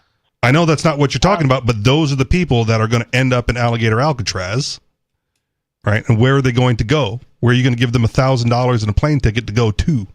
They belong here. Okay. But the idea is that the people that know that that the only crime they have committed is crossing the border without permission to do so. Which is a misdemeanor in most places. If they take this choice, take $1,000, go back home, apply from there before you come back, the alternative is we catch you, we send you to Alligator Alley. It's both it's a carrot and a stick to get. I don't see the carrot. Those are two sticks. No, the carrot's the $1,000 to go home. Wait, was it $1,000? $1,000 and a plane ticket. Oh. The carrot is $1,000 and the privilege of applying for legal status, which we all know takes decades. It does. So it's not a carrot. I don't agree. It doesn't always. Or if you get caught, you're no longer eligible for that. It's propaganda, because the reality is that the vast majority of anyone that is arrested by ICE, kidnapped by ICE, is not going to go through this facility at all. I'm sure there will be real people there, but there's no way that any significant portion of the number of people arrested by ICE will actually go through this facility. Why not? It sounds possible what he's saying. I mean, like, while I'm looking at these pictures, it actually makes a lot of sense to think that they only built this little tiny area and took these pictures to kind of serve as like you don't want to end up here. There's alligators outside. It looks hot. It's scary. You're in a cage. And they put these pictures of them look like it's kind of like, they're all actors. The only thing novel about this is the alligators. Right? This is what other immigration concentration camps look like. We've got the pictures, right, from before of kids in cages. Yeah. Right? Remember kids in cages? I remember Those were the cages. And that's where the kids were. Speaking of something, except Creighton this one is surrounded by alligators. Creighton said he doesn't care, and Melania wore this like jacket to one of them that said, "I don't really care, do you?" Yeah. To a detention center with kids in cages. Again, care is a spectrum. How much do you care? Well, enough to talk about it here, but I'm not going to go protest out in front of the cages. So I don't care as much as some people. My other point is about the alligators themselves. This particular species of alligator can live up to be 80 years old, which means there is a decent chance that they'll see you later. Oh my God, that's funny. Rim shot. I was like waiting. I was like, what is that supposed to mean? All right. Well, all right. Didn't you say that you didn't really want to talk about alligator Alcatraz? You had something else you wanted to say? Well, actually, yes. The reason I actually wanted to call before all this got started is that for the past couple months, I've been mulling this around in my head, and I finally decided to call in. Once upon a time in the state of Kentucky, dueling was not common, but it was occasional. As it should be. And it actually technically still is. Nice. But in order to get a job in the state or city government, you have to swear that you've never participated in a duel. Whoa. In Kentucky, that's where it is? Does a thumb war count? Wow. I wouldn't think so. 1, 2, 3, I've had to personally state this oath several times myself. This is Kentucky, right? Is this to prevent people from challenging politicians and Kentucky officials to Why would duel? it matter if they had dueled previously? I don't know.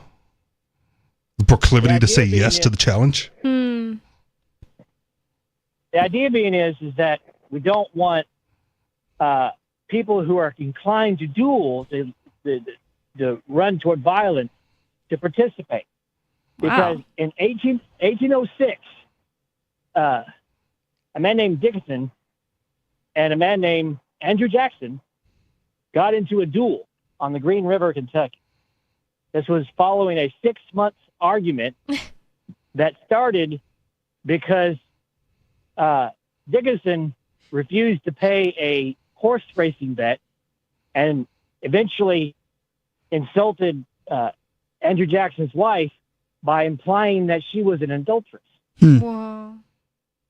Just pay your bets. If you lose a bet, pay. Then you don't have to resort to violence. Just honor your agreements. Shouldn't even be a duel. You should just shoot the guy not paying his bet and take the money that he owes you. Well, it took 6 months of argument for them to get to the dueling point. And this is the only time that Andrew Jackson, who was a known hothead, ever actually ended up in a shooting duel. Props to him on the restraint. Dickerson was an excellent shot. He was also a prosecutor for the state. He was arrogant individual. He thought he was so good that dueling against a professional soldier, which Andrew Jackson was a good idea. And he was convinced that God would spare him because Andrew Jackson's wife was divorced. That was the basis by which he stated he insulted her by calling her He was calling her an adulteress, like in biblical terms, like getting divorced and remarried. Holy crap. Wow, so glad I live in modern day. Me too. It's always the winners that thank God for the victory. This is the main reason that Andrew Jackson is famous for so many dueling challenges, because he was always defending his wife's honor. Well, it got to this point where Dickerson shot first. He hit him. He hit Andrew Jackson in the chest, but he didn't kill him. Andrew Jackson fired second, and he most certainly did kill Dickerson. Nice. How did he survive getting shot in the chest? It was embedded in his chest for the rest of his life. Whoa. Wow. Just wasn't like a super like strong bullet, I guess, like back then, or like strong musket fire or whatever. Yeah. The story is that it shattered on his breastplate. His actual bone. Wow. Oh wow. Nice. Oh. And after the duel, Andrew Jackson was arrested and prosecuted for murder. Well, that's not right. Yeah, they agreed to a duel. It's not. In Kentucky, where apparently it's legal. Well, it was legal then, yes, and it's still legal technically. Right. It's just So how are you going to prosecute for murder? He was prosecuted for murder, and his argument against it was that, one, the insult to his wife falls under the fighting words doctrine of the Supreme Court, which still exists. Yep, we've talked about that. And two, Dickerson showed up on the day of the duel, and he fired first. That's all That good shouldn't and matter. well and good, but also I'm just confused because you said it wasn't illegal, so why would he be getting prosecuted? Though that's the trouble. It was one of those things that's always in a balance. There's always a controversy about it. Okay. What has really gotten to me lately is that I think we've lost something culturally by the suppression of the honor duel. I think that a lot of times the honor duel is a redress of grievances against an individual. And not everything that is along these lines is illegal or necessarily the government's business. And this is a wonderful example of that. Andrew Jackson was defending his wife's honor. And Dickerson knew what would happen if he insulted his wife. I wish it didn't come down to dueling with guns, though. Why couldn't it be beating each other up like with their fists? I feel like that's just like. Well, yeah. Go ahead, finish. I just feel like it's just like that was like an age where like guns were just like even more like they were like just really still excited about them because they were new. Because it's just like why? How is that like going toe to toe? It's like you should go literally fight with your fists and stuff. I agree with you, Bonnie, but at the same time, it's different when there's a gun involved. There's like, I'm going to kill him honorably, I guess. Like recently, Liver King challenged Joe Rogan to a fight. Oh yeah, and flew down to Austin Joe and then was didn't arrested. accept it. He shouldn't have done that. He should have flown down there. Well, you can fly down and challenge in person, right? You just can't strike him first if he says no. Yeah, but he did. But Joe Rogan like filed a restraining order and had the Liver King arrested. And like, oh, come on, man. Just say no. I'll try to see if he actually threatened him. I think he like said he was going to come down there and punch him. Okay. I mean, I could be wrong. I don't remember him saying it. I didn't see I saw the video. I don't remember him saying I'm going to punch him. I'm coming down to Austin to challenge Joe Rogan to a fight. And you should be allowed to do that. I challenge you to a fight. Right? And if you say no, like, oh man, I just wasted my trip down to Austin. Go ahead, Creighton. I could actually answer the question of why guns, not something else. Okay. And historical reason why is because guns, single shot guns in particular, were an equalizer between men of different size and different sword fighting. Okay. Yeah, I can see that. Well, you could say choose your weapon. Dulio, yeah. Under the Code Dulio, a person who was challenged could state that they are not a swordsman. Therefore, that's not a choice. If both men are swordsmen, then swords are a choice. Mm-hmm. And the default choice has been single shot pistols. And I guess if you're like super disabled, then a gun is more fair than like, yeah, that all makes sense. It just makes me sad to think of somebody dying over something. I don't know, silly. In self-defense cases, it also falls into like the disparity of force. So if you're wise enough to ask the dude if like he knows karate, and he says, yeah, I know karate, well then he knows more than you and you can shoot him. Because because now there's a disparity of force that he's admitted to. Interesting. I don't know karate. We can't use karate. Yeah. You're going to kick my butt because you know more than me. Well, just you don't know karate, so we can't go physical. Right, but if he fighting, attacks, if he attacks, you're like the weird thing about self-defense is like men are required to fight on equal footing. If someone punches you, you can't just shoot them if you're capable of fighting back. Like you have to go man to man, unless there is the disparity of force where they're way bigger than you or have more skills than you. That sounds fair to me. It just like checks out honorable. I don't want to have to fight. Yeah. Like I shouldn't have to fight. That's dumb. If you punch me, I should just shoot. You shouldn't have to get into a fight, no. Right. But if I get into a fight, I'm like required to fight back on equal footing before I can escalate to lethal force. Well, it's just like otherwise it's like you could start shooting people for like silly little things like stealing your paperclip, Chris Cantwell one. Well, that goes to like the justice thing. I'm talking about actual violence, right? Like Peakless is a big dude. If we got into a fight, especially against Riley, because Riley's blind, right? If Peakless attacked Riley, there's a disparity of force. Riley can just shoot. But if Peakless attacked, another big guy, you're saying you just don't like it. You just don't like. Yeah, I shouldn't have to fight. I want to fight. When will the amount of fighting be enough to justify you hitting him exactly, or justify you killing him exactly? Like punching you say is enough. But what about stealing your paperclip? No, not steal a paperclip. No, I'm talking about an actual fight. What about throwing a little paperclip at you? Then can you shoot him? Okay, then when does it exactly start? You know, where I can shoot him under my paradigm or under like the current legal paradigm. I guess yours. If I feel like I'm in danger and I don't want to fight back, if I get hit by a paperclip, so I guess the paperclip does, in my mind, the paperclip doesn't elevate to the level of retaliatory violence, right? And there was one time if it doesn't look like he's going to continue, right? Like he doesn't start picking up a boulder. Like I forget what I was in high school, and I was playing soccer, and we had a soccer game, and like we had the weighted corner cones. Are you familiar with these things? No. They're foam and they weigh like 10 pounds. Okay. And I was laying down on my backpack, relaxing before the game, and a buddy of mine threw the corner cone at me, and it hit me in the stomach. I went, oh. Whoa. And then from my lying position, I threw it back at him, and it hit him in the ankle. Like, all right, And then he picked it up and he threw it back at me. But he overthrew it. And it hit me in the head or smashed me in the face, and then my head bounced off the ground. Oh my. And I got a concussion. Oh my God. That's horrible. Right. But it was an accident. Right. I'm not like it wasn't going to kill him. We weren't going to fight. But, Dang, that's it didn't escalate to retaliate. He brought me like a case of beef jerky, as I would say that later. I would say that when it comes to responding with retaliatory violence, it's a very subjective thing for every person.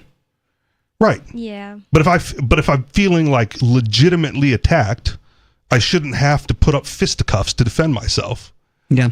Right?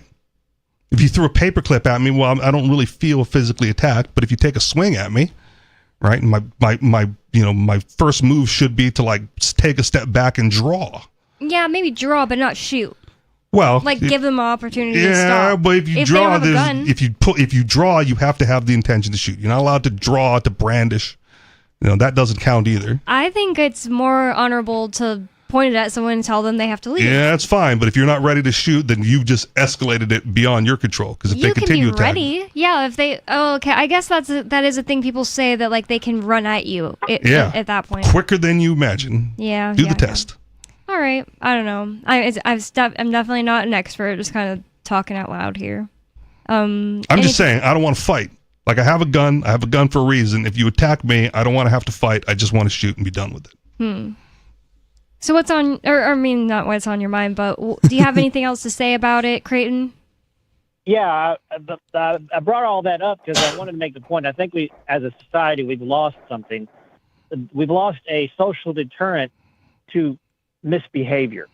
Whereas once upon a time, if somebody did something wrong that might get them in front of a judge, if that judge couldn't or wouldn't do anything, there was always the backup of the challenge.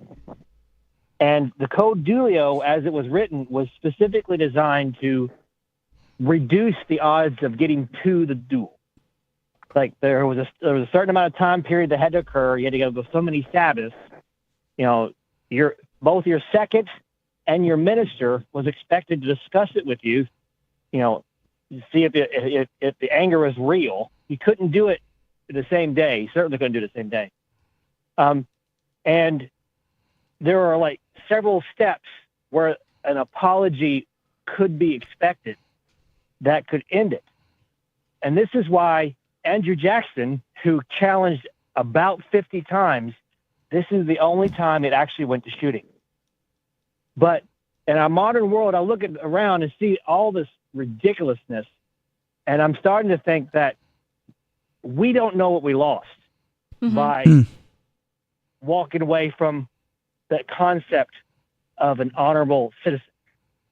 Yeah, just like, first of all, just people all carrying guns being normalized would make people start to be a lot more polite. Just that one little step, not even making duels legal yet. Yep. Make people a lot more polite. Like, it's like people do crazy, rude things in traffic. It just makes you think every single time, like, wow, I wish that duels were, like I've said it a million times. I wish that duels were allowed. Of course, I'd have like. You wouldn't get it for road rage under the code though, because you got to let a certain time pass. I'm not talking about a code. Do I really want to go back and shoot this guy?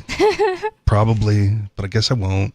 Okay, that's just one little example. Like things you see on the internet, stuff like that. Like maybe not even something that's happened in my real life. It's just like things have gotten crazy. Yeah, no, I'm with you. This is conceptually what people usually disagree with me on. Is I say, the underlying core of all conflict resolution is violence, right? And then what we do as a polite society is try to exhaust all other options before we get there. And if we're unsuccessful, then somehow it elevates to violence. And the duel. And an organized method of violence at the end of the Code Dulio, that's exactly what you're talking about. That it could very well be, yes. Opportunity to divert this conflict, but we got there anyway. Time to make it happen. There's a point at which it has to happen. Yeah. And in our modern world, it happens randomly, like at bars and gang fights and things like that. That were, if we still had that honorable citizen concept, we might not have these kinds of things. I'm not sure, but that was what I was thinking. Yeah, I'm with you. I'm fine with duels. Yeah, and I like the idea of there being like this, like the Code Dulio. I'm not sure if that's how you say it. It might be Dulo. It's as long as a code and not like a regulation or government mandated something or other. I just like that, like two people can agree to the code of conduct. Right? Yeah, two people agreeing to it and then going through with it. And the other thing is like thinking about how bad it could be, like dying for this thing might make people forgive and forget. Yeah. More is often. It really worth escalating? It's really, really, really interesting conversation. I'm glad that we let him talk more than just the alligator Alcatraz, because like usually it's like one topic per person or whatever, but only Skeeter. I felt like Creighton's a good enough caller to have something fun to say. freetalklive.com for more. Thanks for listening to Free Talk Live. Peace.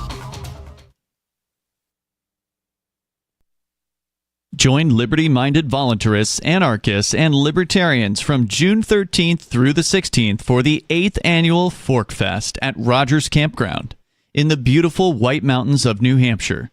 Fork Fest is a fork of the Porcupine Freedom Festival, which has sold out in recent years. Fork Fest happens the weekend before the Porcupine Freedom Festival. Fork Fest is decentralized, which means that there's no ticket cost and no one is in charge. All you have to do to join the fun is reserve your camping site, RV site, or motel room with Rogers Campground for June 13th through the 16th.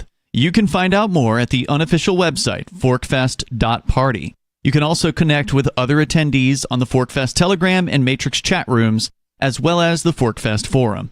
You can find links to those at forkfest.party. We hope to see you there June 13th through the 16th. forkfest.party. How many lawyers does it take to change a light bulb?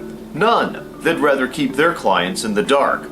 There are too many lawyer jokes to count. However, there are some lawyers with more noble intentions. At the Institute for Justice, we bring the light to our clients. We are a non-profit public interest law firm with clear values and principles. At IJ, we fight for those whose most basic rights are denied by the government. Visit our website today at ij.org. What if you want to hear the latest episode of Free Talk Live, but all you have is your phone, you forgot to download our archive, and you have no data connection? You can call our Listen line at 641-793-0191. That's a long-distance number, so you may incur charges. If not, listen as long as you want. 641-793-0191. The Free Talk Live Listen line, 641-793-0191. Coming up next after the news, Hour 1 of the latest episode of Free Talk Live, here at listen.freetalklive.com. From Feature Story News in London, I'm Ollie Barrett with the Week in Review. Donald Trump's flagship bill of sweeping tax and spending cuts narrowly passed its final hurdle in the House of Representatives this week. In the end, only 2 Republicans voted against it after a major effort to bring rebels on side. Critics say the bill will cut medical insurance and food aid for some of the poorest in the US. President Trump says persuading Congress to back it was a landmark moment. We're sort of celebrating like the biggest bill of its kind ever signed, and it's going to make this country into a rocket ship. It's going to be really great. I think when you go over the bill, it was very easy to get him to a yes. You know, we went over that bill, and point after point, biggest tax cut in history, great for security, great on the southern border. Immigration is covered. We covered just about everything. Liverpool footballer Diogo Jota died at the age of 28 when his car crashed in Spain. Mourners, including teammates, gathered in Portugal on Saturday for the funeral of Jota and his brother André Silva. Music mogul Sean Combs will not spend the rest of his life in prison after being acquitted of the most serious charges he was facing in a New York court. Prosecutors had alleged he led a criminal enterprise involving sex trafficking and orchestrated sexual encounters that lasted up to 4 days. However, Combs was convicted on 2 charges relating to prostitution.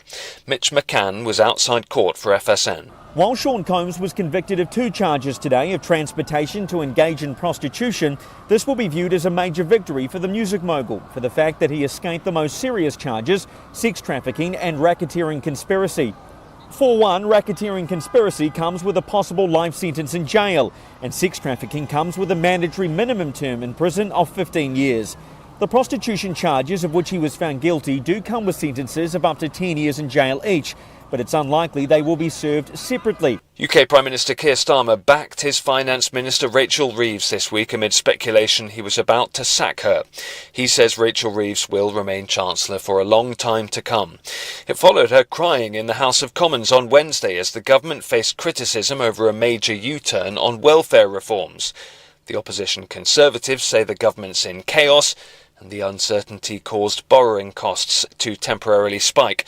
Cabinet Minister Heidi Alexander says Rachel Reeves is going nowhere. Rachel is